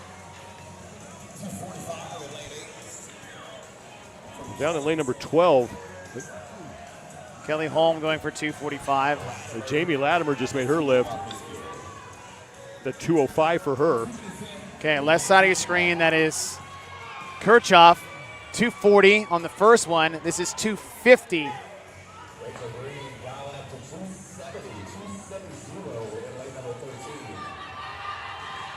Oh, Not able to get it. She was almost there. But still, she's sitting at a good lift at 240. yeah, it's still more than Hansen, who is in 19. Not more than Ohala. Well, Newlands is making another attempt. This is her 4th lift. She'll make that. Is the tiebreaker number of reps completed in 5 minutes that I am unaware of? In lane 14, Janine Shillington's going for 275. She's in the right side of your screen in the yellow top, black shorts. And that is good. And it still has 2 minutes left. 280 is the most we've seen so far. Well, Becca Boyd-Miller just hit 225. So less than 2 minutes to go here. The 285 is going on the bar now for Shillington in lane 14. So this would beat Tuatau by 280. Now also in lane 13. 275 in lane 13 is Rachel 285. Green. Sorry, 285. So she's got 285 on the bar. So Green and Shillington both going after 285 as Newlands fails a lift on the right side of your screen. Out in both boxes, she was in. I think Green just dropped down to 280. That would tie for second, assuming Shillington makes this lift at 285. She stepped out of frame on the right side. You're going to see her walking back in here in a second. Yellow and black knee sleeves. She's under the barbell here. This probably will be her last attempt. On the left side of your screen, Janine Shillington. This would be for the event win. And she's going to get it. 285 is good for Janine Shillington. So less than 40 seconds to go, so some time to make some final attempts here. Kirchhoff on the left side of your screen. Going for 245, and she will stand that up. 285. Well, Carlene Matthews just made a big lift as she looks to keep herself in 3rd place. Okay, 285 going again for Rachel Green. So Green is under it, so this lift should count if it's got to be up before 5, though. and it's not going to happen. So 285 for Janine Shillington looks like it's going to be the winning weight. Kenyon as well. And for Julia Kenyon, they both tie at 285 pounds. Well, Shillington now we're being told is 280, which would mean Kenyon would get the win. Kenyon's got the win, 85. Just got to confirm that it's 280 for Shillington. Well, an event win for Julia Kenyon as we were turn things over now to the 35 to 39-year-old women. Heat number 1 of 2 for them coming up next.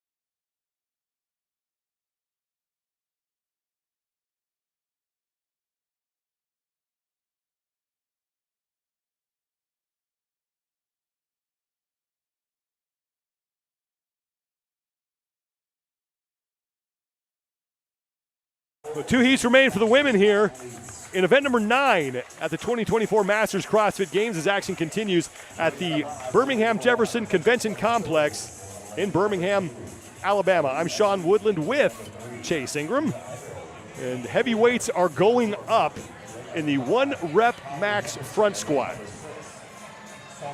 You see, I mean, we'd assume the weights would go up each time we drop to a new division, but 285 is the most we've seen for the 40 to 44. And Andrea Nisler, who's having a day. 2 firsts and a second. On an absolute tear. She'll be in the second heat. The first heat full of athletes who are trying to make the cut here. 20 women will advance to tomorrow's 10th and final event. The 20th place is Cherie Wilcox at 384. But she's almost 30 points clear of 21st place, Dina Swift.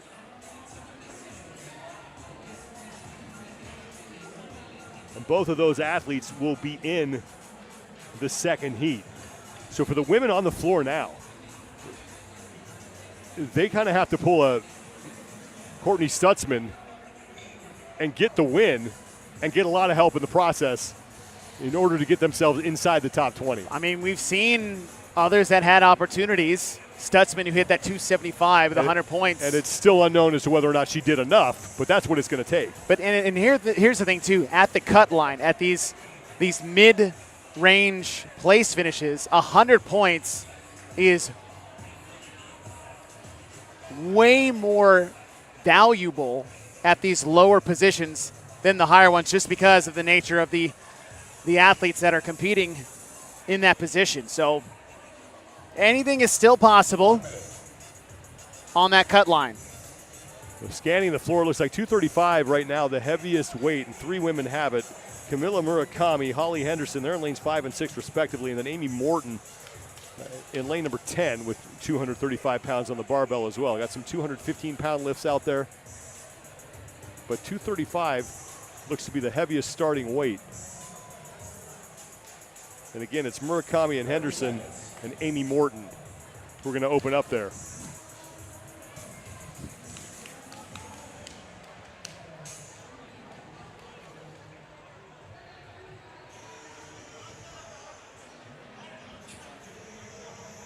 Nope, 235. So lane number 5 in the middle of your screen, that is Camilla Murakami. She's one of the 3 athletes by my count who have 235 pounds on the barbell.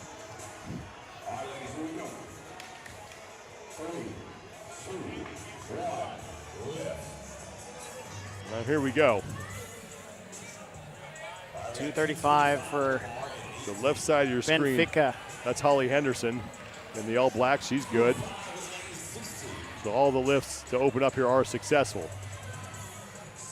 And now we'll see where Henderson, Murakami, and Morton decide to go after all hitting 235. So Murakami grabs 15, so they look the same as the 10s since they're all black, but if she keeps that on the bar, that'll be 245. Now Holly Henderson in lane 6 looks like she's doing the same thing, but just adding 5 pounds on, so both of them are going to move up to 245. That's Murakami and Henderson, and Amy Morton in lane 10 is doing the same. So Morton's also going up to 245. See, Morton added the 10s to the 15, so that's 265. Yes, she did. Good eye. So Morton in the white and black in the middle added 10s to that. So, yeah, she just bumped up to 265.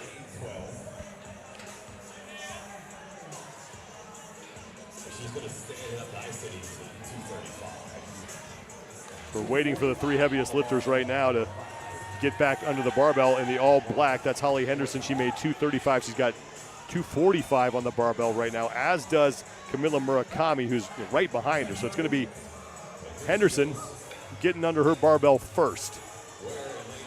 Murakami setting up as well.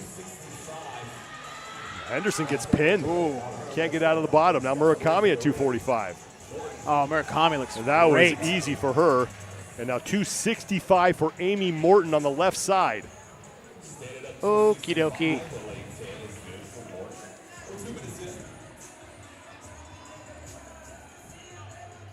$65 for Morton.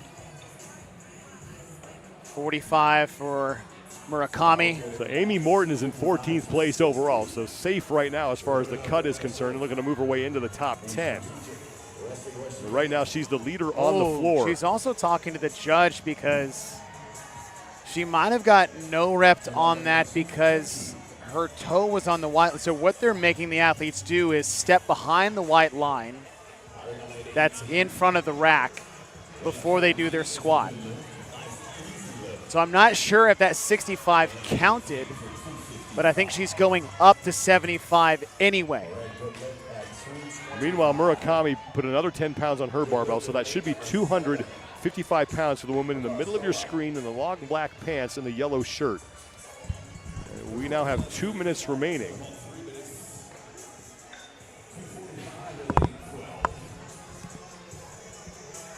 So she's got a 15 on there. That's the black plate, and plus the 5. So yes, 255 for Murakami. Well, Holly Henderson is jumped up to 240. This her lane 7 is moving up to 280. So Henderson's dropped down. She's gone to 240 because she failed her last lift. And here goes Murakami as you take a look at Henderson at 240 and not able to hit that. So 275 for Morton, meanwhile, is going to count. So whatever happened at 265 is irrelevant at this point. And it was close, too. Stalled out a little bit, but 275 is good. 255 for Murakami. But in lane 7, Karaskova, I believe, is 280 on the bar. Now she's in the background there in the all black. She's talking to someone in the crowd, now moving her way back to the barbell.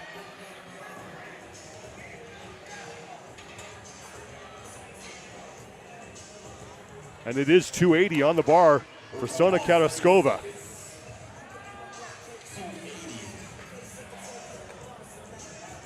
So there's 280 on the bar and 280 on the bar for Morton. So Morton and Karaskova. They're going at the same time here. So Karaskova's underneath the barbell. Morton is there. In the middle of your screen is Karaskova. And she will fail that lift. They both and Morton did. failed her lift. The question is, what did Karaskova hit? Because we know Morton's got 275 in the bag. But we will effort that information because right now 275 is the heaviest lift that we saw from Amy Morton. But what Karaskova got, as Chase has said, is the question. We're talking to the floor announcers right now to try to figure that out. So 265 was the best lift for Karaskova, which means Morton at 275 is going to have your top lift heading into the second and final heat for the 35 to 39-year-old women, and we will have that for you next.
Second and final heat up next for the 35 to 39-year-old women, and it's Amy Morton who has the top lift at 275 pounds. 5-minute window to establish a 1-rep max front squat. And thanks for staying with us, everybody, on Saturday in Birmingham, Alabama, the third of 4 days of competition here at the 2024 Masters CrossFit Games. I'm Sean Woodland alongside Chase Ingram, and your overall standings coming into this 9th of 10 events. Andrea Nisler, as we mentioned earlier, is having a day. 2 firsts and a second in her last 3 events. She has 746 points. She's 42 points up on Caroline Klutz, and Julia Holm, the only athlete above the 600 plateau other than Klutz and Nistler, sits solidly in third place. And Nistler was talking to me yesterday that she has 3 events that has been driving her crazy. She's lost 2 by 0.1 seconds and 1 by just a second. So however dominant this may be now,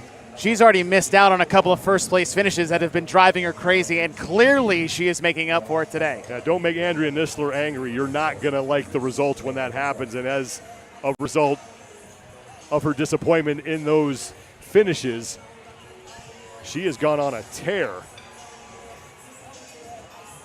Well, Amy Morton, again, has the top lift at 275, so we'll watch the athletes load the barbells here, and in front of us in lane number 1, Cherie Wilcox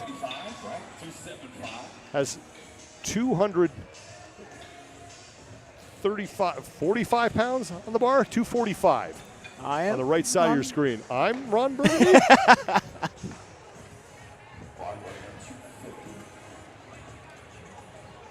just heard the 250 get thrown out there, trying to find that on the floor. And that might be down in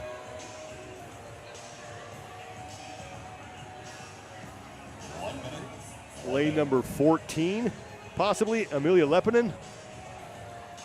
Lane, Well, Andrea Nistler's got a bunch of weight on the bar, too. I believe it's lane 17. Kelly That's Clark? Kelly Clark. Is that right? Yeah.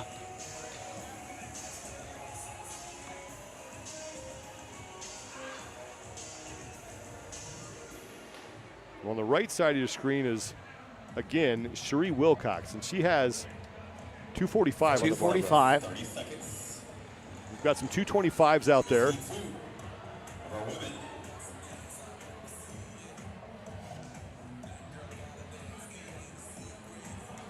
We've got That might be another 250 250. in lane 9 as well. Is that McKenzie? That's Julia Holm. Julia Holm. Oh, no, make that lane 6. I'm sorry, lane 6. That's Christelle L. Debs. My fault. Lane 12, Mackenzie Riley, also has 250 on the bar. But that might be 240. Well, Christelle L. 240. Debs right in the middle of your screen. That's 250 on the bar for her. She's in the all yellow. Mackenzie Riley is in the yellow and black to her right. And that lift is good for Mackenzie. And Christelle L. Debs is good at 250 as well. And 245 went up for Cherie Wilcox. Andrea Nistler was good on her lift at 235. Looks like Nistler's going up to 240. Now we can see how interesting things get past that first 30 seconds.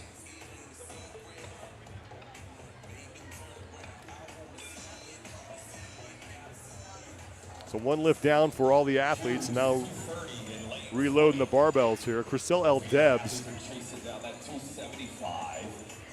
looks like she's going up to 265. Yeah, Kelly is going up to 265.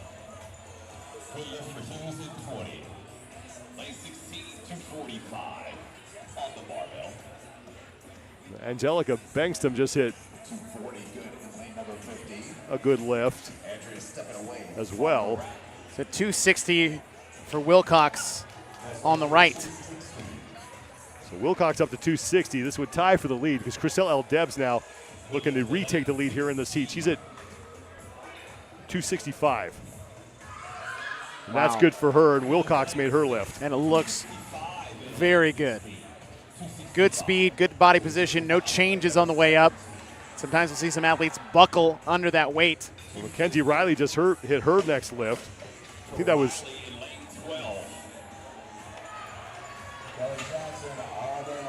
that was about 260 for her.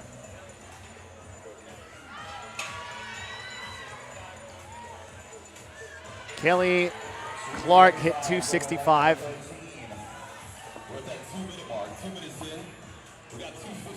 Kelly Clark's on the back of the floor in lane 17. And now she's moving up to 275. That's Kelly Clark. Priscilla L. Debs has just about every weight at her station on the bar right now.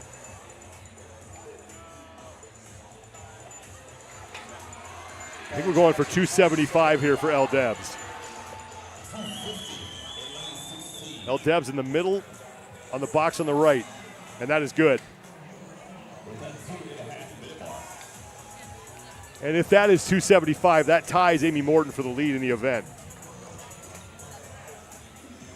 Clark's going for 275. Now this would also tie for the lead. So 3 minutes to go here in this window. Okay, so that tied for 275. L. Debs.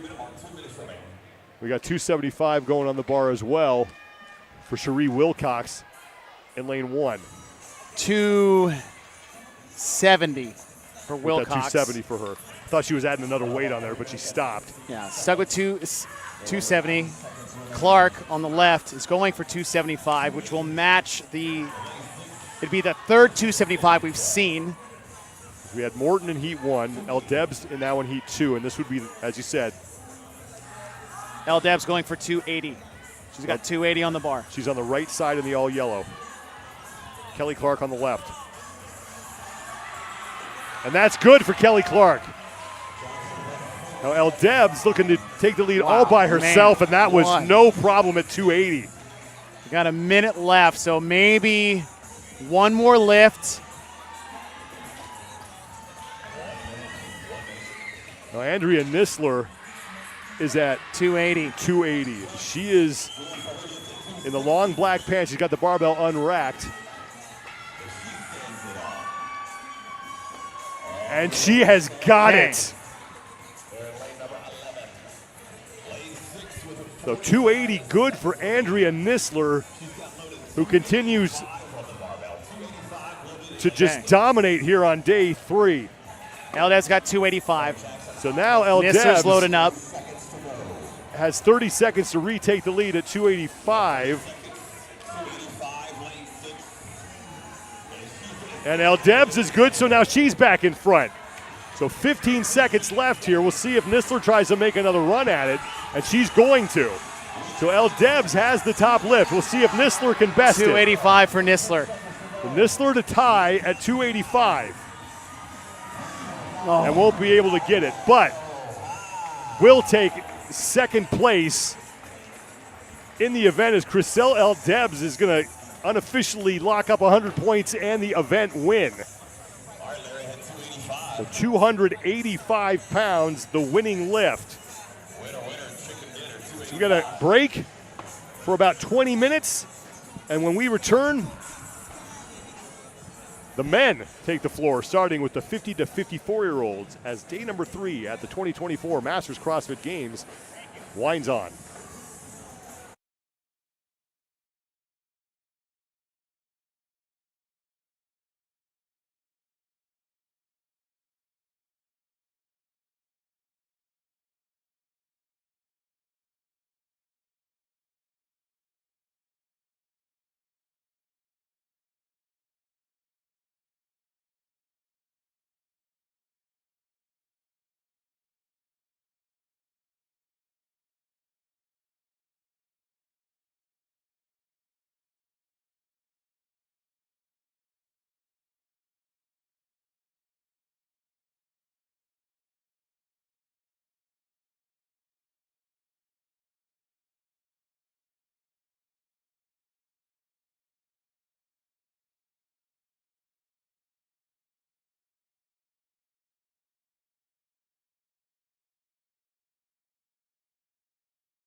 It is the men's turn to take on event number 9, the 1-rep max front squat. 5-minute window to lift as much weight as you can. Thanks for being with us, everybody.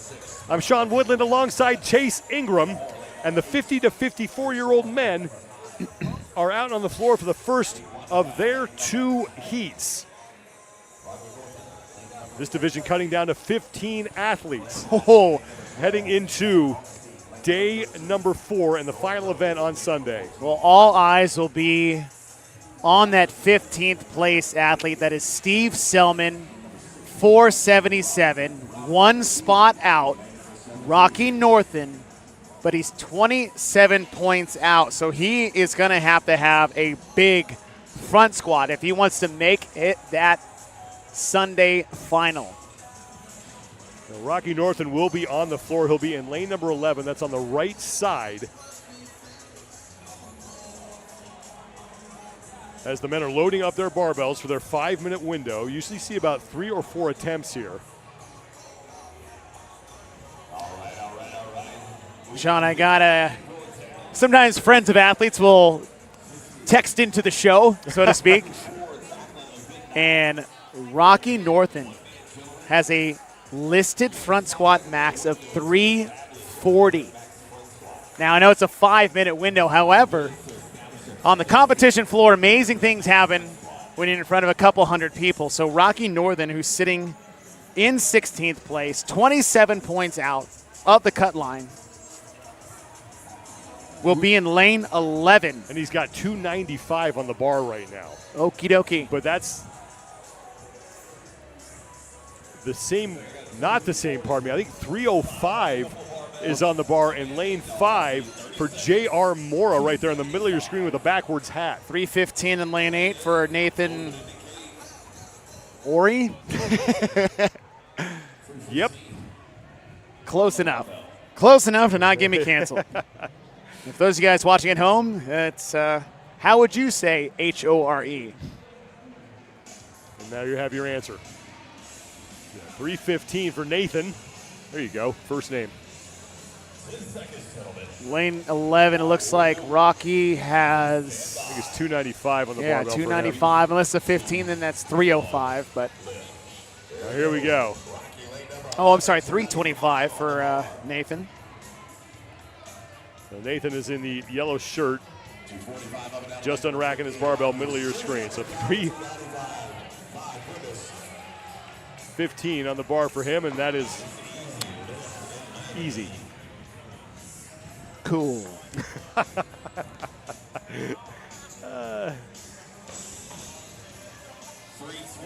That man is 50 years old, Chase, making his first appearance here at the CrossFit. That's not my helping. age. The first lifts are down. Everyone was successful on them. Let's see where Ori goes after this. And keep an eye on lane 11.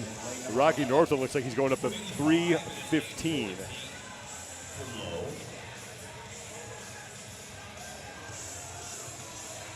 I think Ori actually had 325. Yep, 325. Now he's going up to 335. Oh. And Northen's up to 315. So jump from 295 to 315. 225 is good in lane 12 for Clint Paddock. So Ori is going to 345 in lane 8.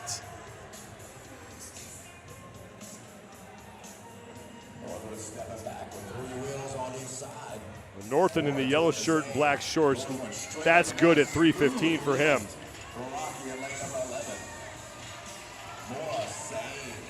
J.R. Mora gets 315 as well.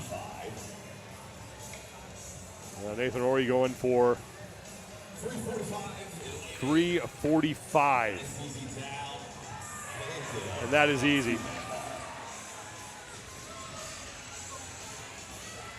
Now keep in mind, these numbers we're seeing, this is event 9. They are not exactly fresh, especially their legs when you consider what they went through yesterday. Well, Ori is not out of the picture here. He's in 20th overall. He's got 420 points. I mean, he's 57 points back of Selman, but if he wins this event, we said it. 100 points is a game changer on the leaderboard.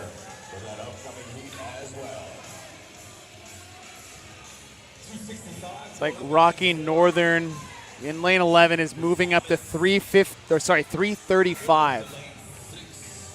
the Northern is left middle of your screen, yellow shirt, black shorts. He's got white socks on with those black shoes. He's closest to the barrier. The 325 is on the bar for J.R. Mora in the backwards hat. This is his attempt at 325.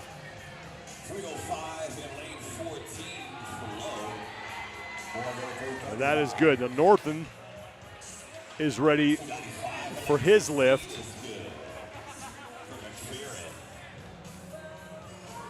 Ooh, that is okay. good. So 345? Yep.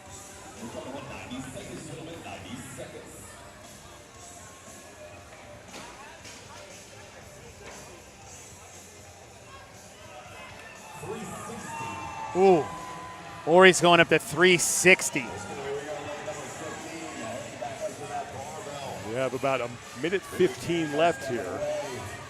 So 360 for Nathan Ori, who again has to make up a sizable deficit here, but winning this event. 315 for Mark Levine if he hits it. Actually, it's pretty easy. And I believe that Rocky to the left of him is going up to 350. Meanwhile, Ori on the other side of the floor, he's ready for 360 pounds. This would be the top lift that we've seen so far. Oh, he had more in the tank. 360 pounds. 350 for Rocky. Now this, if I was told correctly, would is be a PR. 10-pound PR attempt. And he's got to hit it. This is his last chance.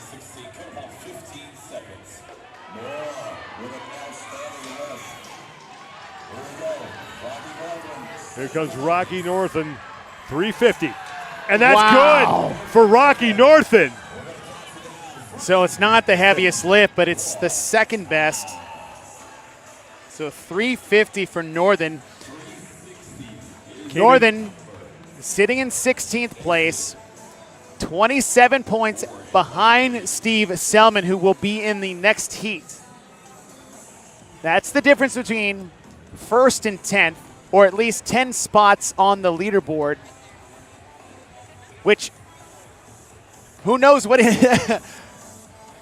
who knows what Selman can hit. However, we'll keep our eye on it in the next heat. We know the top lift is 360 pounds for Nathan Ori, and we know one heat remains for the 50 to 54-year-old men, and it is next.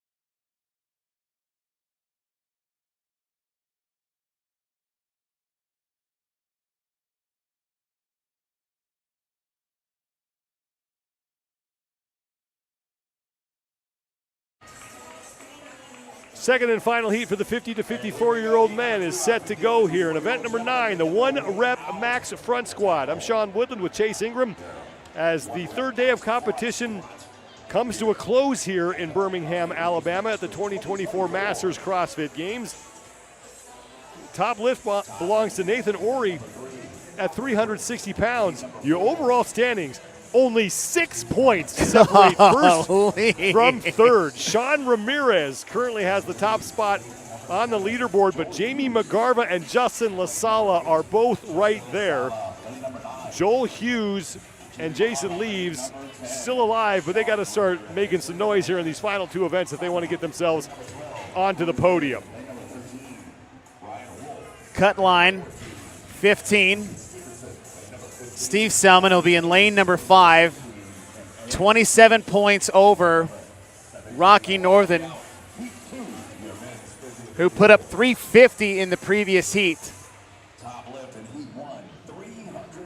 360 is the most you've seen. I saw a couple of 335s, 315s, 325s, and those are all weights that Northern would need to be above whatever Selman is able to put up, which we'll find out. Well, right now the biggest weights are on the right side of the floor. In lane 3, Todd McKinnon's got now 295 on the barbell.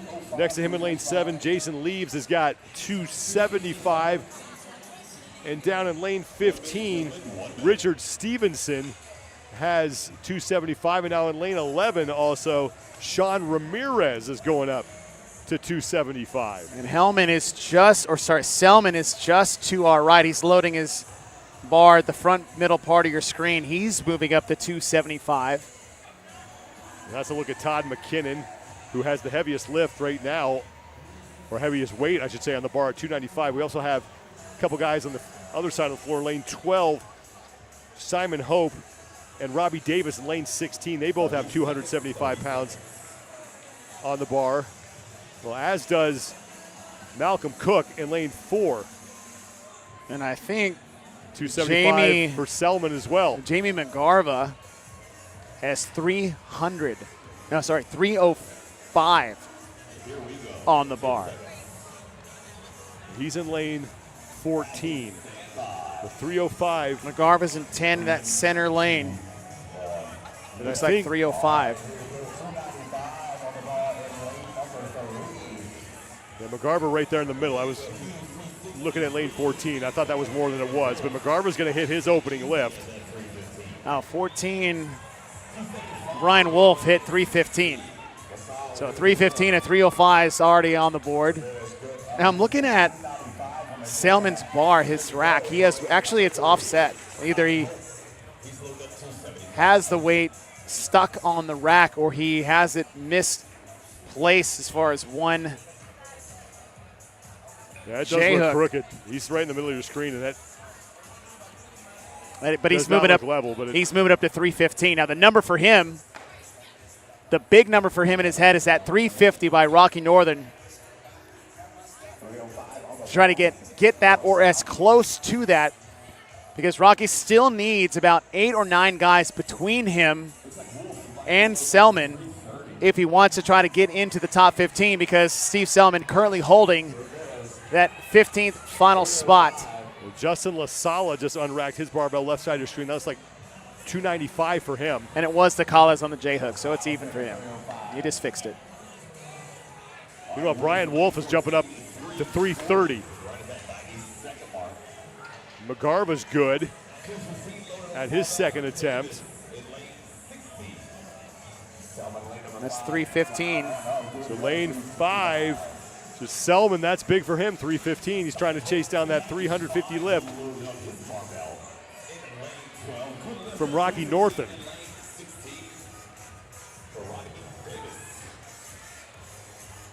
Looks like LaSala is moving up to 305. Ramirez, I guess, failed a lift. That bar's on the ground. I was wondering if Sean Ramirez may have got caught up in a little bit of a race he didn't want to run right now, loading up his bar as aggressively as he did. Now LaSala's unracked his barbell. Currently in a tie with McGarva at 716 points, but McGarva right now winning this battle. McGarva looks like 325. If it's a 15 instead of a 10, that's 335. Brian Wolf, meanwhile, made 330, I think. And he's moving up again. He's going to go to 365 as Wolf, unless he's going to load more on the barbell.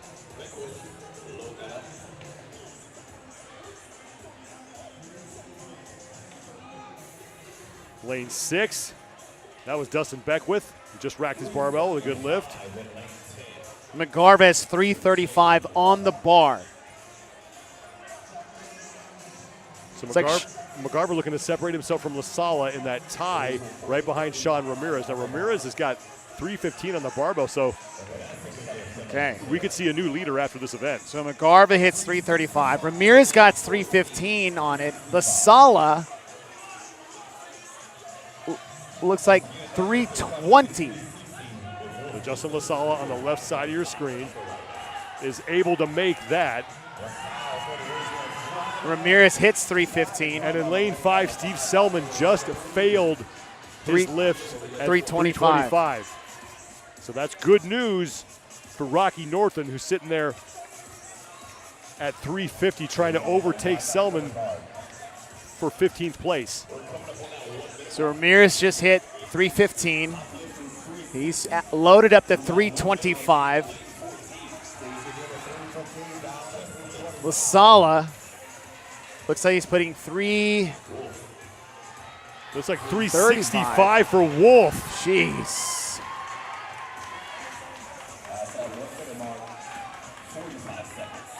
Right now, that'd be the top lift that we've seen, and he would be your event winner if that holds. But McGarva still may have something to say about that. McGarva moved up to 350. LaSala going for another lift. 340 for McGarva. And LaSala makes his next lift. And now he's really putting the pressure on Sean Ramirez. And McGarva's underneath the barbell here. And he's not able to hit that. Ramirez, meanwhile, can't get out of the hole either. And that'll do it. So it looks like Brian Wolf is going to get the event win at 365. And Rocky Norton may have done enough to get himself inside the cut line. I mean, 350, that looks like the third best lift we've seen.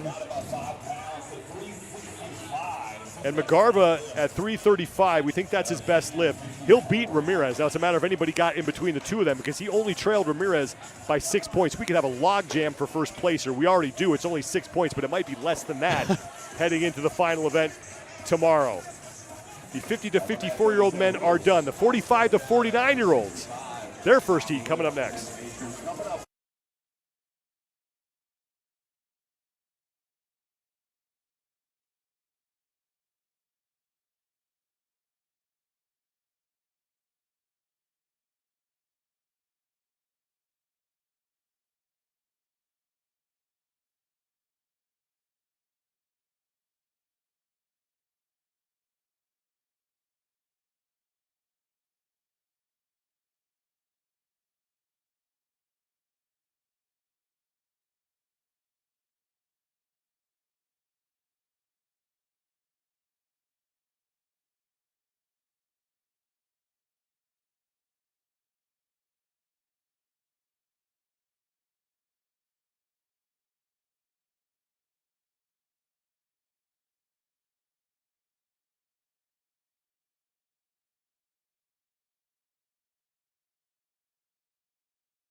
What are we doing? I lost. Been a long day. Here we go. 45 to 49-year-old men up next here in event number 9, the second to last event here at the 2024 Masters CrossFit Games from the Birmingham Jefferson Convention Complex in Birmingham, Alabama. I'm Sean Woodland with Chase Ingram. It's time for the 1 rep max front squat. 5 minutes to load as much weight as you can on the bar and squat it. First of 2 heats for the 45 to 49-year-old men. And the athletes in this heat trying to get in on the right side of the cut line. We cut down to 20 athletes in this division. Heath Moody at 337. 20 points below him is Spencer Whitley. 21 points, Chris Cable. And then 26 points, Brandon Fontenot. Now above Heath Moody is just 5 points, Jason Luukkonen. Luis Pessoa is about 30 points clear of that. So really, we'll be keeping our eye on the cut line between Jason Luukkonen in 19th place potentially all the way down to Brandon Fontenot in 23rd place, knowing Whitley, Cable, and Fontenot should be in this heat. Well, Fontenot is going to be in lane number 7. Actually, all these guys, Luke, they're all in here. Pessoa's in here. Fontenot's in here. Luukkonen's in here. So a lot of men to watch here as far as the and cut line Whitley is concerned. Whitley's in the second heat. Whitley's in lane number 1 in the second heat, and Whitley is in 21st place, along with Heath Moody. He's just 20 points out of a qualifying spot is Whitley. So even though Luukkonen and Pessoa are currently in the top 20, they are in the first heat. We did not reseed after the last event. Oh my gosh. 315, 325, 325, 315. A lot of blue on the floor right now. A lot of jerks on the floor right now. Might need some more weights to the competition floor. It's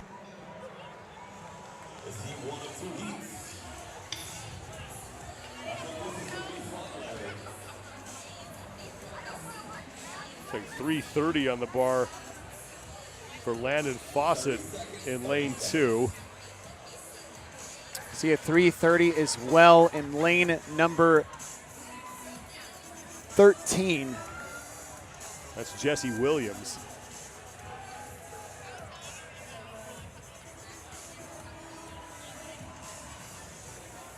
So big weights about to go up here in the first of 2 heats for the 45 to 49-year-old men. And here we go. Lane 13, left side of your screen, that is Jesse Williams, who got stuck on that one. Missed 330. 330 was just hit by lane number 9. Angel Cardenas. Big for Angel. So 330 opening lift.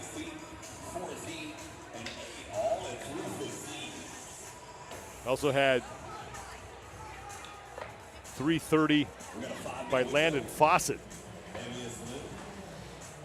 A couple of guys flirting on that cut line. Luukkonen in lane 12, moving up to 275. Pessoa in lane 10. Looks like he has 295, moving up to 305. And then Brandon Fontenot in lane number 7. He's going up to, it looks like 315. He's got an extra blue on there, so 325. So of the 3 that are on the cut line, Fontenot is ahead by about 25 pounds. Although Luukkonen just moved up to 315, so he had 275 on the bar. And here goes Fontenot at 325, middle of your screen. Oh, whoa. I thought he was going to get it. He looked like he was moving up, but Fontenot's going to fail that rep at 325. So failed at 325. Lane 6, middle of your screen, that's Jim Royce. That'll be 330 for Royce. 315 on the bar behind him in lane number 12 for Luukkonen. And Pessoa hit 275, and it looks like he's going to move up to potentially 315. In lane number 4, Michael Cox, he just hit 330. Lane 2 might have been 355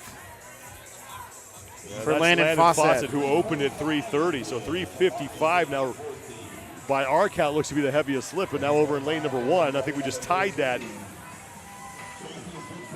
Pablo Donadio. 345. So Donadio at 345. So Fontenot, who missed 325, is reloading his bar. Luukkonen is going up to 330, so I guess he hit the 315. Pessoa's moving up to 315. And Luukkonen, who is sitting in 19th, 5 points ahead of Heath Moody.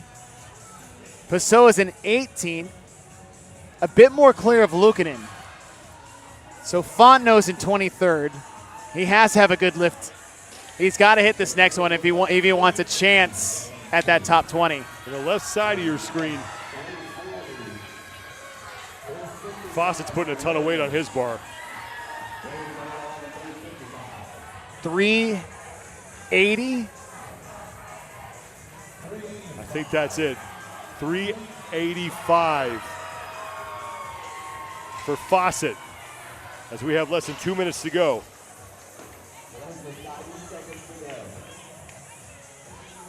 Well, Donadio, who's right behind Fawcett, bottom of your screen, you can see his torso. He jumped up a bit too. But 385 right now. Oh, I feel like that's 380. 315, 25, 365, plus a 5, 375, plus 2.5, 380. 380. They're saying 385, that's 380. We'll call it 380. I trust your eyes. And Fawcett not going to go, but he does have a good lift in at 355. 365 attempt. So here's Donadio on the right side of your screen. And he will get it. So 365 for Donadio. Now Fontenot just hit 320.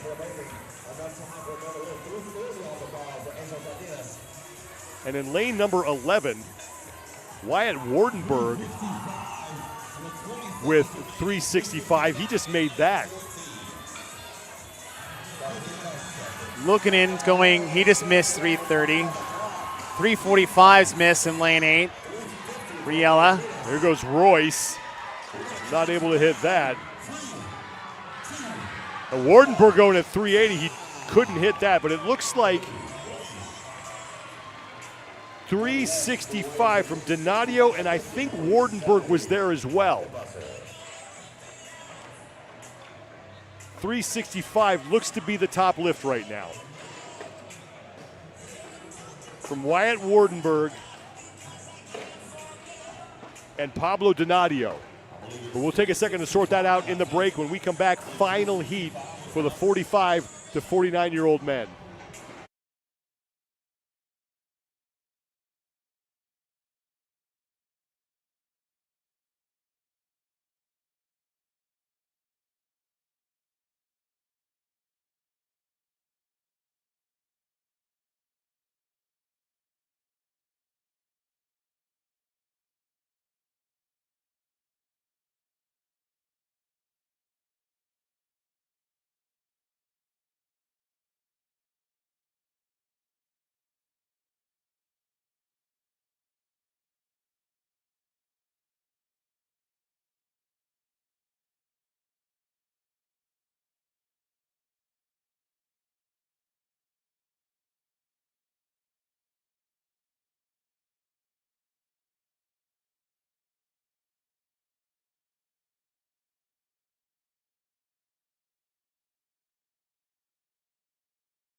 Final heat for the 45 to 49-year-old men in the second to last event for them. One final event awaits on Sunday. But first we got to figure out who's going to have the heaviest. 1 rep max front squat. Right now, that heaviest lift belongs to Wyatt Wardenberg and Pablo Donadio at 365 pounds. Overall standings coming into this event, Jason Grubb is starting to pull away. 713 points has him atop the overall standings. Robbie McCord sits in second. He's only 15 points clear of Ravi Perovic, and Nuno Costa sits in fourth, followed by Kane Hayes at 612 points. After this, we are cutting to the top 20 before we move into the final event tomorrow. Currently in 20th place is Heath Moody at 337. Spencer Whitley is at 317, so he's 20 points back. Whitley will be in lane number 1. And then 1 point behind him is Chris Cable. So 20 and 21 points back between Heath Moody and Cable. And then Fontenot who's 26 points out, was in the previous heat as he hit a 320 front squat. Well, Moody and Cable will be in lanes 19 and 20, and Spencer Whitley will be in lane number 1. So those guys will not be very close to each other, but they need to be aware of where they are as they work their way through this 5-minute window, because, as you mentioned, Chase, it is close, and a couple of pounds are going to make a huge difference. The 365 again is the biggest lift that we have seen, and that belongs to Wyatt Wardenberg and Pablo Donadio. Whitley is in the bottom right corner of your screen. He's got 295, I think he's already opening with 325 because those are 15s on the sides. So 325 over. Now if he hits this, he gets ahead of Fontenot, who hit a 320 as his max. Lane 19, Heath Moody, who's in 20th, looks like he has 275 on the bar. And then lane 20, Chris Cable, who's in 22nd. Looks like he also has 275 on the bar. Well, Jason Grubb, who's in the yellow shorts and white shirt with the black weightlifting belt, right center of screen. He's your overall leader. He's opening at 315. He's trying to become the first man to ever win 5 straight Masters gold medals.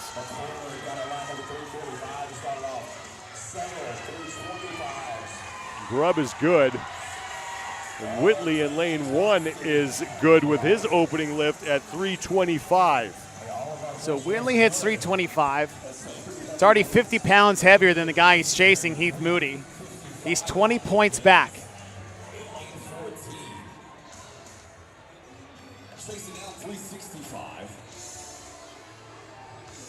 The first lift was good across the board for all the athletes. Now, more weight starting to go on. Jason Grubb looks like he's going up to 335. Moody's moving up to 315. Again, Moody's in 20th place. He has a 20-point edge on Spencer Whitley. But Whitley just hit 325, and now he's going up to 335. Whitley on the right side of your screen, loading up his barbell. Now second attempt starting to be made.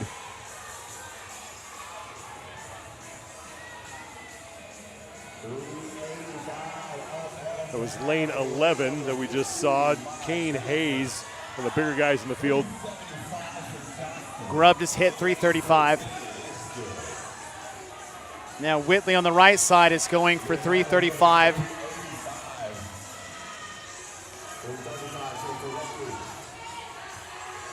Whitley is good on the right side of your screen. So 335 for Whitley, as he makes a 10-pound jump from his first successful lift. Yeah, Heath Moody all the way back right edge also has 335 on the bar. So he hit his 315, and he's also moved up with a chance at 335. So way back corner. He's making his attempt. You can see him in the upper left-hand part of your screen, and that is good.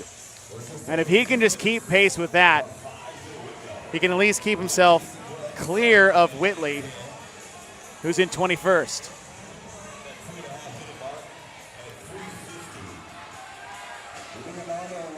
Whitley moving up to 345.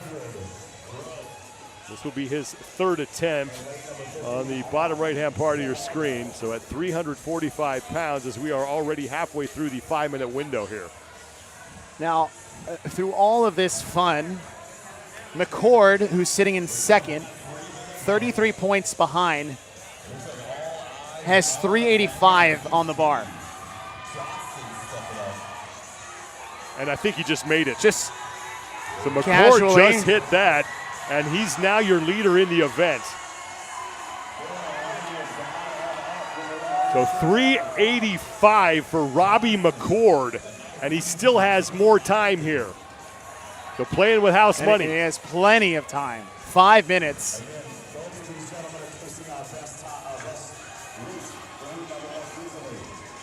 So McCord, as you mentioned, Chase, second place. But he's 33 points back of Grubb. And Grubb is back on the barbell on the right side of center, and he will make that lift.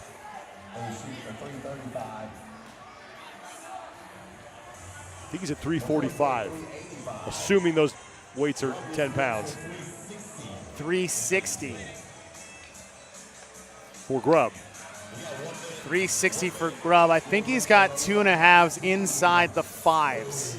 So Grubb at 360, which right now would put him, I think, in third place in the event. So 45 remaining. McCord, he might be done.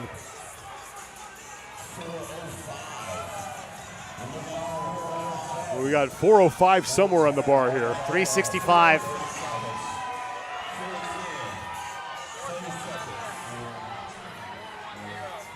$410? Is that?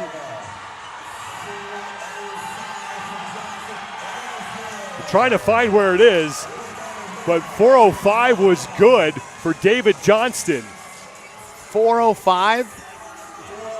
Oh my God. He's in the upper right-hand corner is David Johnston with his hands on his knees, and he just won the event unless someone hit something heavier than that. But David Johnston at 405 is going to pick up 100 points.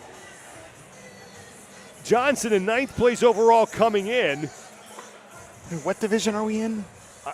It doesn't matter anymore. I mean, can the Eagles take any more hits than they already have? 45 to 49-year-old men are done. David Johnson at 405, we think, won that event. We'll confirm that during the break. 40 to 44-year-olds up next.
The 40 to 44-year-old men are up next, and we have a correction on the 45 to 49-year-old men as Cristiano Leandro hit 410 at the same time that David Johnson made 405. So Leandro's going to win the event. Johnson will finish second and pick up 97 points.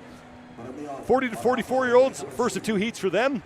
Same story, 5 minutes on the clock, 1 rep max front squat. And the same story for heat number 1 here as it has been in the others. Get yourself inside the top 20 to advance to the final event tomorrow. Brett Owsley is sitting in 20th at 363. Young J. Park is 24 points back in 21st place. Anthony McDonald is 34 points back. Those two are your only realistic athletes that have a chance to take Brett in that 20th spot. And it looks like all of them, with the exception of Young J. Park, will be in that final heat. So Park is going to be in lane number 7, so keep an eye on him. As you mentioned, Chase, he's got 339 points, so he's 24 back of Owsley here. So Owsley will have the advantage of knowing what Park hit in heat number 1.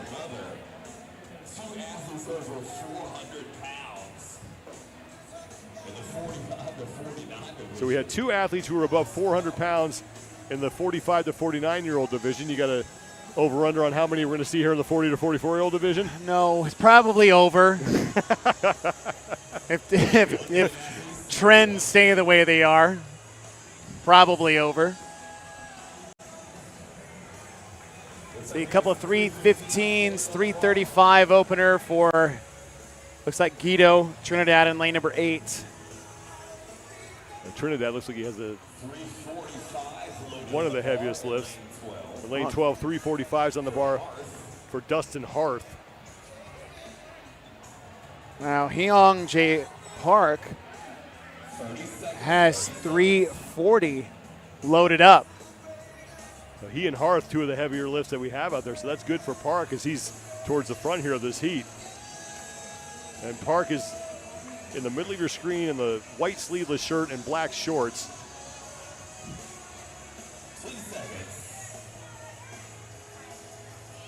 Lane 11, just a lane over. Might be the same for Kevin Jones at 340. Here we go. Young J. Park in the middle of your screen in the white. Kevin Jones unracking 355 to open up. All right, we got lane 16 opening with. Oh, wow. He is good, and Dustin Harth was good at 345. Harth, Kevin, Hyung.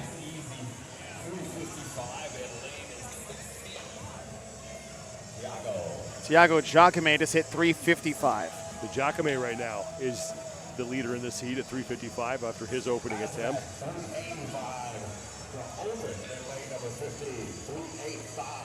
385 in lane 15.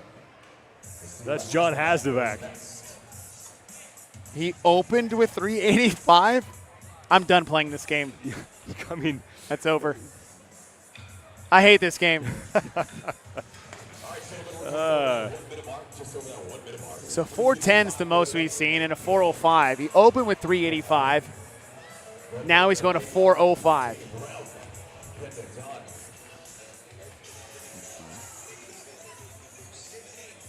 He's in lane 15 as the Hasdevac. So he's towards sort of the back of the floor.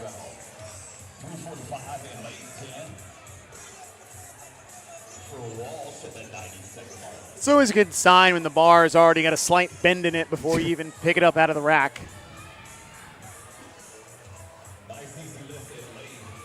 The Hasdevac is in the center of the box on the left.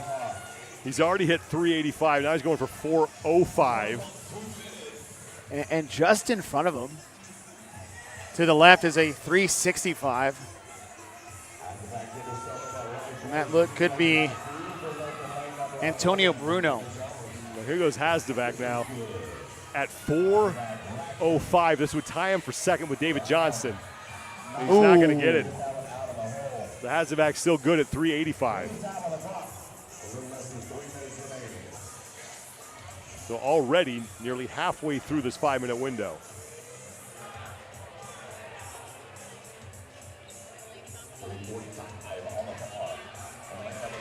Well, Dustin Harth just made his second lift.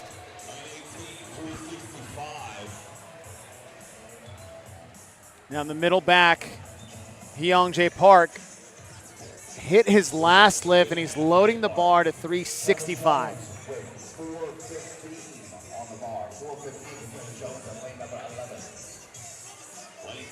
I think he had hit 350 prior to. We had a toddler run out on the floor too, and one of the judges was able to corral her and safely get her off the floor.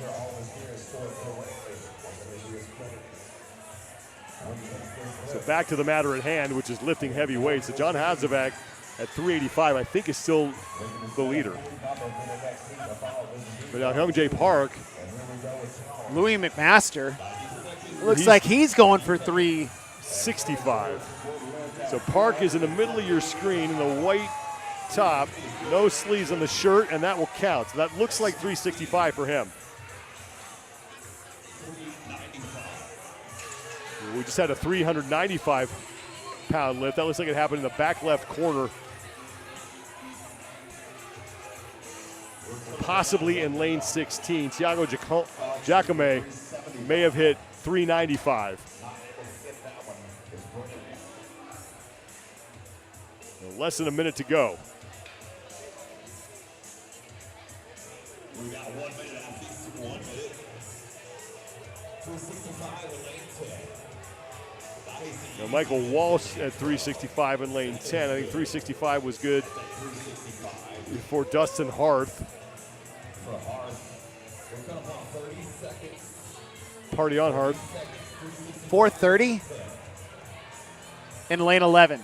So 4:30 in lane 11. That's going to be on the right side of your screen, and that is Kevin Jones. So 4:30 in lane 11. Jones in the backwards red hat at 430 pounds.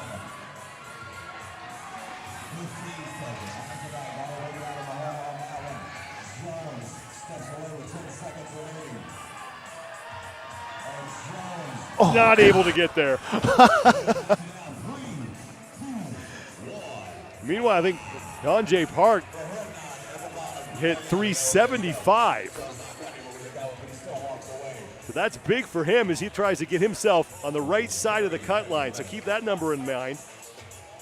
Now, unofficially, Thiago Giacome, I think, has 395, but we'll confirm that here in the break as we get set for heat number 2 of the 40 to 44-year-old men.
The second and final heat for the 40 to 44-year-old men is set, and we have a correction on the top lift from heat number 1. It was Kevin Jones at 415 pounds who has the top lift. 5 minutes for a 1-rep max front squat. The overall standings coming in. Jonathan Edel is back on top of the overall standings. He's got 4 event wins so far and a 37th, which is why he has a 10-point lead right now over Julian Cerna. Chicho Casada is 30 points back of Cerna for second place, and Jonathan Varela needs to make up 26 points on Casada to put himself onto the podium.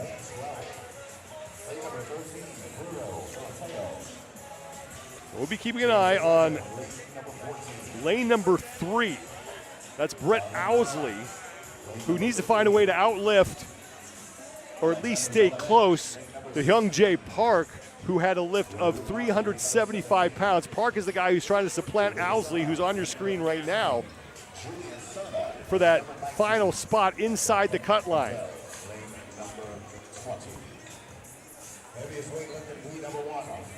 Well, once again, the top lift, 415 from Kevin Jones. I'm just happy if that bar ever comes off the ground again. Oh, like for the rest of my life. It would be nice. If I deadlifted. Obviously without putting myself in the hospital. Right. Squatting that is just. The barbell's getting loaded up here. Owsley in 3. Looks like he's loading at the 335. He's got a 24-point edge on Park. Owsley's holding on to that 20th position.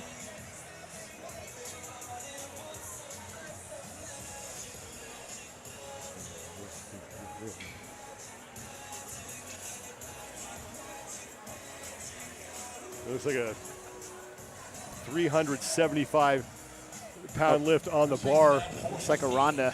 In lane, I think that's lane number, yeah, it is Nick Aranda in lane number 9. 30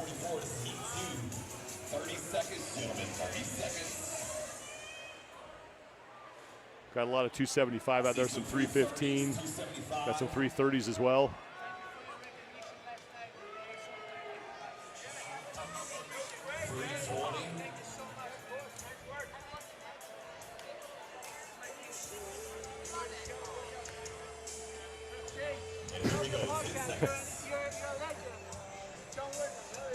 We're getting fist bumps from David Santa Cruz Bjorkstrand, who's having a great time out here. He's getting set to make his lift. So Owsley in lane 3. He's on the right side of your screen. He's going to hit that. Okay. Yeah, listen. If you blinked, you missed that one.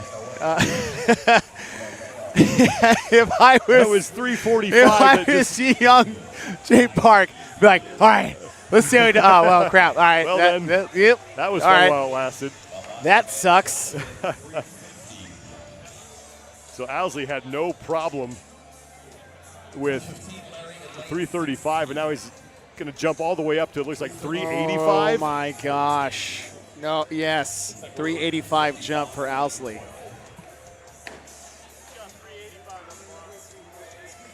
Oh, he's not even taking a break, Sean. Oh, we just get aroused just to warm-up weights. Oh, my goodness. My gosh. 385. He's got 2 lifts as Owsley in less than a minute. Time. 415 is the top lift from Kevin Jones. I don't know how much longer that's going to last. Now, Ronda hit 365. He's loading up to 385 himself. We'll see where Owsley jumps from. He's probably going to Bob and Joe to see if they have any extra plates laying around.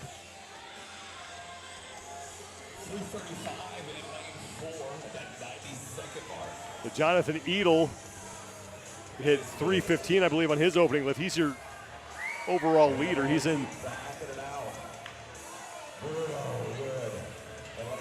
He's not on the floor part. We're in. Well, he's down in lane number 20. So I misidentified him. It was lane number 12. It was Danny Burke who hit 315.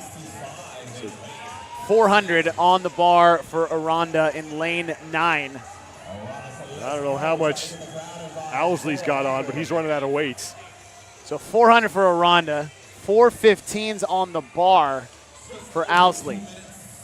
So Aranda now, left to center your screen, and the white and the black is going to hit 400 pounds. Owsley now looking to tie Kevin Jones at 415. And we still have 2.5 minutes to go. So Owsley on the right side of your screen. Plenty of time, half the time remaining. Hey man, I'm getting warmed up over here. Late 24:05. This to tie for the lead with Kevin Jones at 415 from Brett Owsley.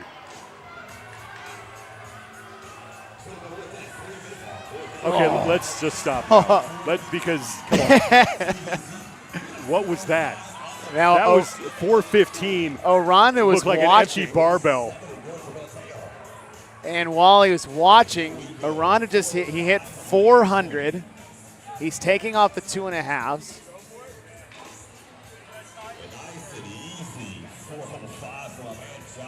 Owsley now tied for the event lead with Kevin Jones at 415. And as you mentioned, we still have 90 seconds to go here. And I just heard Jonathan Edel just hit 405. So that's huge for Edel as he looks to hang on to the top spot in the overall standings. Looking at a top 5 finish for him. So I think Owsley's moving up to 420.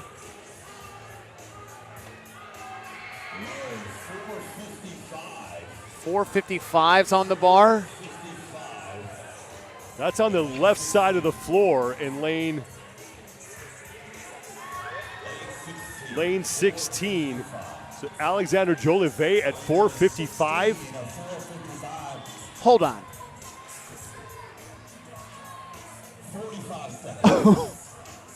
So Jolivet 455. He's the man with no shirt on and the black shorts. In the upper right-hand part of the screen. So this is for what most likely will be the event win. Oh my God. And he has it. Jolivet at 455. Now Rhonda's going. Aranda and Owsley are both under the barbell as well.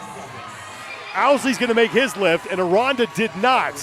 So 20 for Owsley, but 455 for Jolivet. So 420 for Owsley. 420 for Owsley. 455 for Alexander Jolivet. And he's going to win the event with that. He's 40 pounds better than Kevin Jones. 40. Oh. 2 heats remain, 35 to 39 Oh, we're year-olds. still going. Okay, cool. Coming up next.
The 2 heats remain in event number 9 as the 35 to 39-year-old men are taking the floor for the first of their 2 heats. We're still coming down from that 455-pound lift that Alexander Jolivet hit. I don't think you and I together could lift that. 5 minutes on the clock to establish a 1-rep max front squat. So this first heat's all about making it inside the cut. We're cutting down to 20 athletes in this division, heading into tomorrow's final event. And right now, the man who occupies that final spot is Will Kane, but not by a whole lot. And not by a whole lot because he's actually tied in points with Stefano Miglarini at 397 for 19th place. Adam Vinson has 398 in 18th place. Michael Hernandez has 405. So from 16th, Anthony Vasquez, all the way down to 22nd is Craig Kenny, which is not who you want to be ahead of 27 on the points. leaderboard. So 27 points between 16th place Anthony Vasquez and 22nd place Craig Kenny.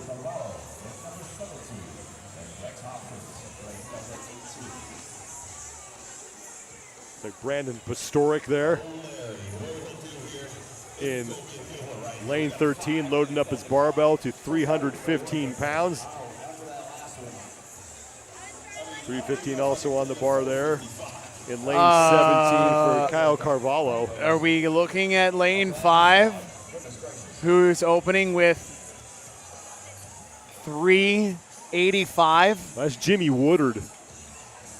I'm sorry, was that Tanya Watter saying the word water? I couldn't You need some tell. water? Water. I had a buddy who was an Eagles fan from Philadelphia. Miss you, Tanya. He said water all the time, but Andre Waters, he got his name right all the time. I'm like, how do you get that? What's the difference? Oh, I'm sorry. He decided to add 10 more pounds and to open at 395.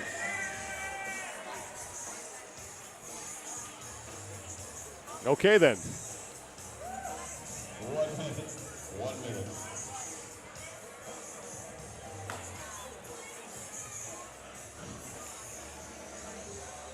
So 385 Okay. to open now for Jimmy Woodard, who is in 33rd place overall. So this might be the last time we see him on the competition floor. So 385, 365. That's over in lane 6 for Sergey Kreis. So 385, 365. I think Elijah Muhammad's opening up at 340.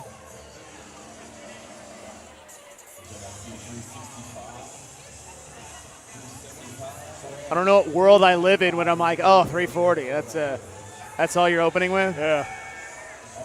395. 395 cold. So 395 now, you're saying? for Jimmy 395. Woodard. Okay, 395. sure. Why not?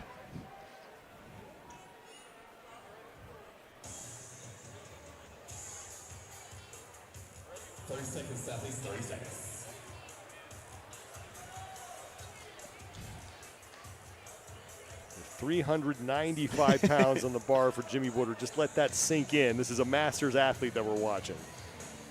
All right, gentlemen.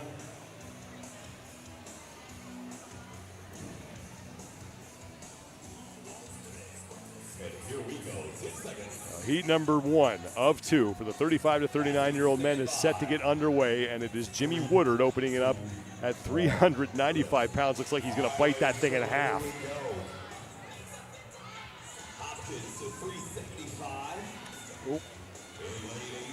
Oh. Come on.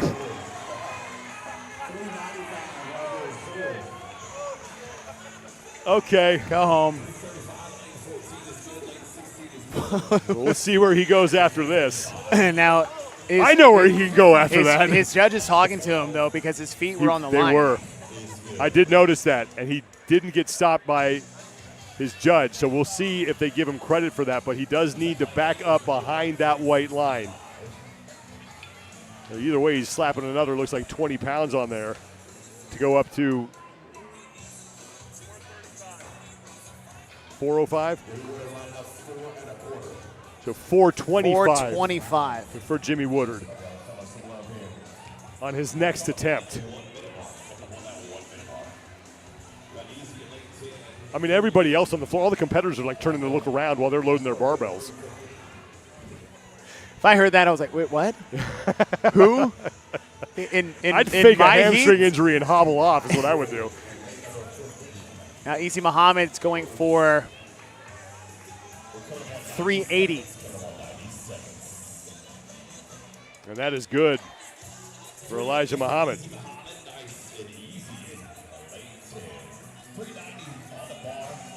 Now 425 for Jimmy Woodard as he's eyeing that thing. The rack is wobbling. Oh, there's already a bend in that bar. Even the rack is like, what are you doing? Second attempt for Woodard, this at 425. He didn't, I don't know if he backed up far enough, but that it's going to count, and it looked easy. I mean, he squats it. Come on. I mean, all right, so he is good. Judge just looked at us and said, yes, he's okay. So that, all right, that will count. 425. Well, she's telling him right now, you got to get behind the line on the next one. Sergey Kreis at right around 400 pounds, I think, in lane 6. He just made his lift.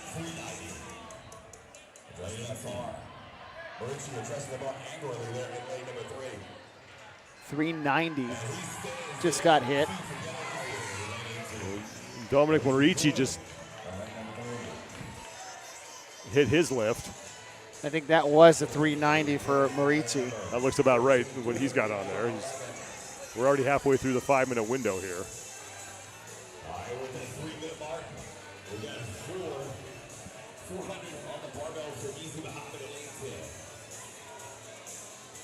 Jimmy Woodard looks like he's swapping out the 10s for the 15s.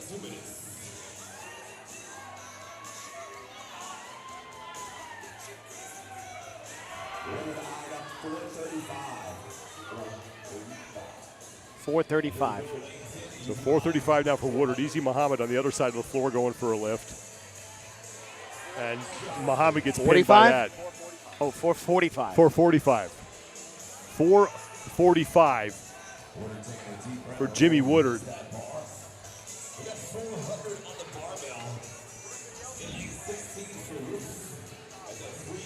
Well, here goes Woodard at 445, and let's see, he does now get behind the line. Jeez. Oh, come on, Jimmy. Come on. 445. Now, keep in mind, that does look very easy. Alexander Jolivet in the older division. That is true. Hit 455. Yeah, so take that, Woodard. Yeah, Woodard. We're waiting to be impressed. 445 is the top lift now in this heat. As guys are starting to put some, I really wish I can get this weight on the barbell. We've seen some athletes start to fail. But Woodard is, I mean, why not, man? It looked easy. It's 450. He's going to add 5 pounds here.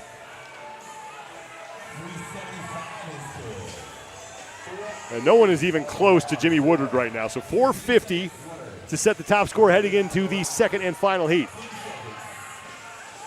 Yeah, that's good. That'll do it for Jimmy Woodard. 450 pounds. And he racks it. Not sure if he's going to be able to stick around for tomorrow, but wow, what an impression he has made. And what a way to go out if this is his last event. 450 pounds to set the weight to beat. One heat remains for the men before we close out day number 3 here at the 2024 Masters CrossFit Games. So stay with us, everybody. Oh.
Down to the final heat of event number 9. Heat number 2 for the 35 to 39-year-old men set to go here in event number 9. The 1-rep max front squat. Jimmy Woodard just wowed everybody here with a top lift of 450 pounds. Your standings coming in. Will Morad has all but clinched. He has 770 points.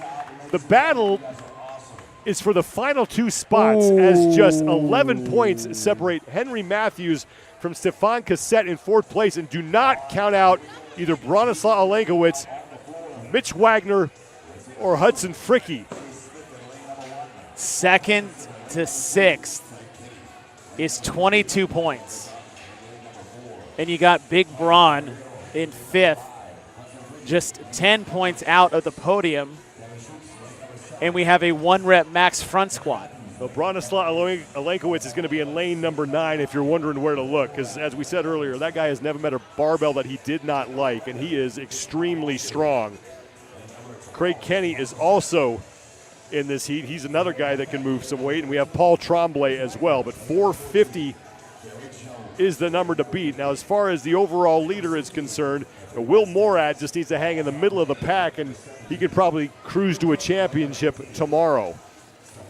Well, there is Bronislaw Olenkowicz, who is starting with 315 on the bar, but I'm guessing more weight's going to go on there. He's grabbing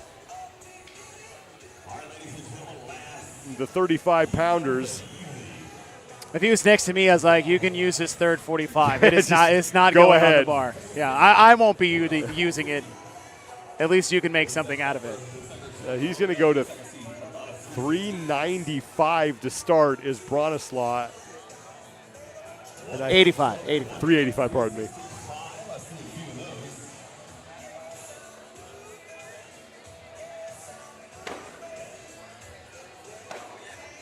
We got some 315s out there as well. Some 275s. Got 365 for Mike Egan. Sorry, Kenny's that is going at 315 as well. And then lane 7, Kevin Schutz Stefan Cassette. is got some big weight on as well. Schutz is strong.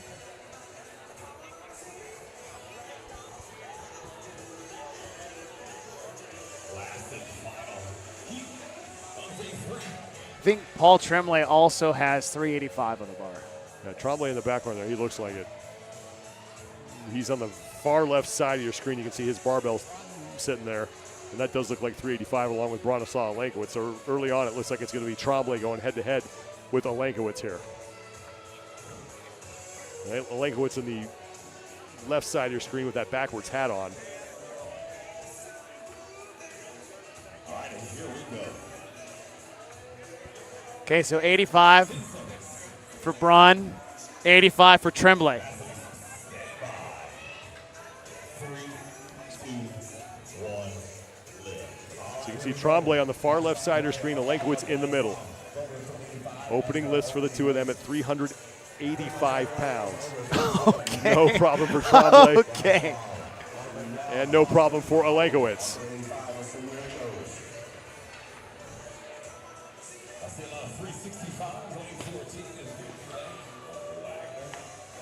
So Mitch Wagner just hit 365. 450 is the number they're chasing down.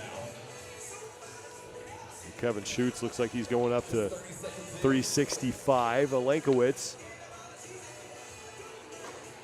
going to add 20 pounds and jump up to 405. Yeah, 405 I think for both. Also for Tremblay as well.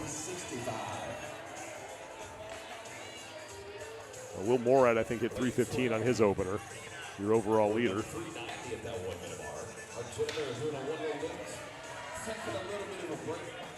There he goes, good at 355, load up 380. 380 also all the way down at lane number. Keep an eye on lane 8 on Henry Matthews, too. He just made Yeah, and Schutz 365. is at 375. Matthews second place overall, battling with Nick Anapolsky. So now Tremblay is going at 405 here. Ooh, 415. He put 15s on. I looked away for a second. Yeah, and came back. He was done. That's impressive. So 415 for Tremblay. Now the top lift is Olenkowicz has yet to go. 405 for Bronislav. 365 for Anthony in lane 16. Looks like Paul's going at he hit 385, adding the fit. So he's going for 435 as his next lift. Olenkowicz has yet to go after 405 here.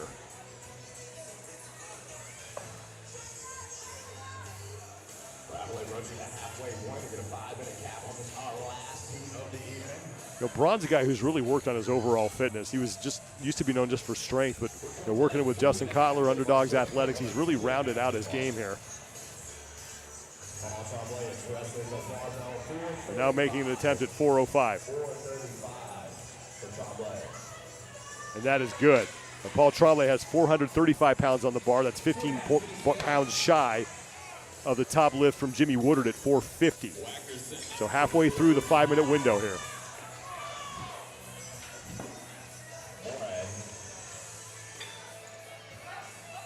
So Paul's got 435 on the bar.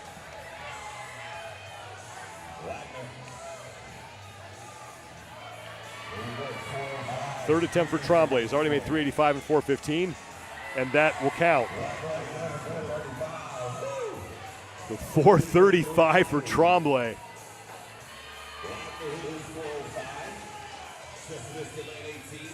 So like Bronislav took off the 10s, added the 15.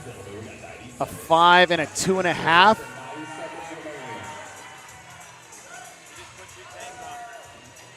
We'll see where Paul Tremblay goes now as well.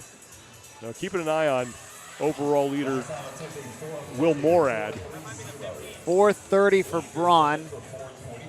Morad, I think, is at about 365 on his last attempt.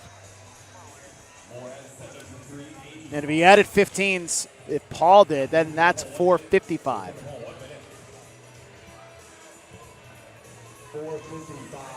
So Paul Tremblay looking to win the event here. If he can hit this lift, be 5 pounds better than Jimmy Woodard's top lift, and this probably will be the final attempt for Paul Tremblay at 455 pounds.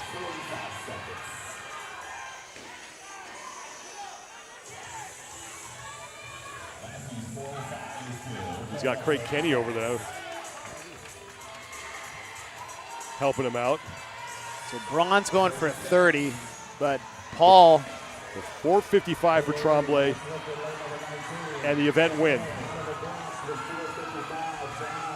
Oh, come on! Tremblay just cannot get there. Thought he had it.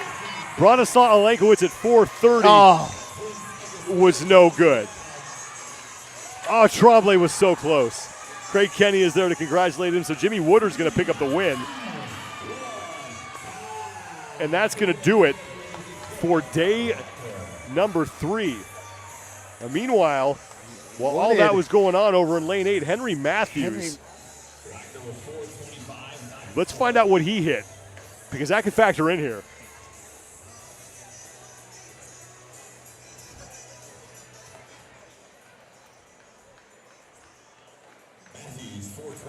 So Matthews with 420, so that's going to help him out because he was in second place, only 8 points up on Nick Hanapolsky. Now you can go to competitioncorner.net to stay updated on all the official scores and all the standings. But we're going to cut down to 20 athletes here in the 35 to 39-year-old division. We have one final event tomorrow before we crown the fittest masters on earth. Thanks so much for watching, everybody. I'm going to go mobilize and squat. Oh, I was going to go curl up and cry. Oh, okay. That's what I usually do after watching something like this. Okay, I'm going to use it as motivation, but you do you. You do you. Thanks so much, everybody, for being with us here on Saturday at the 2024 Masters CrossFit Games. For Chase Ingram, I'm Sean Woodland. We will see you tomorrow on Sunday in Birmingham as we crown the fittest masters on earth.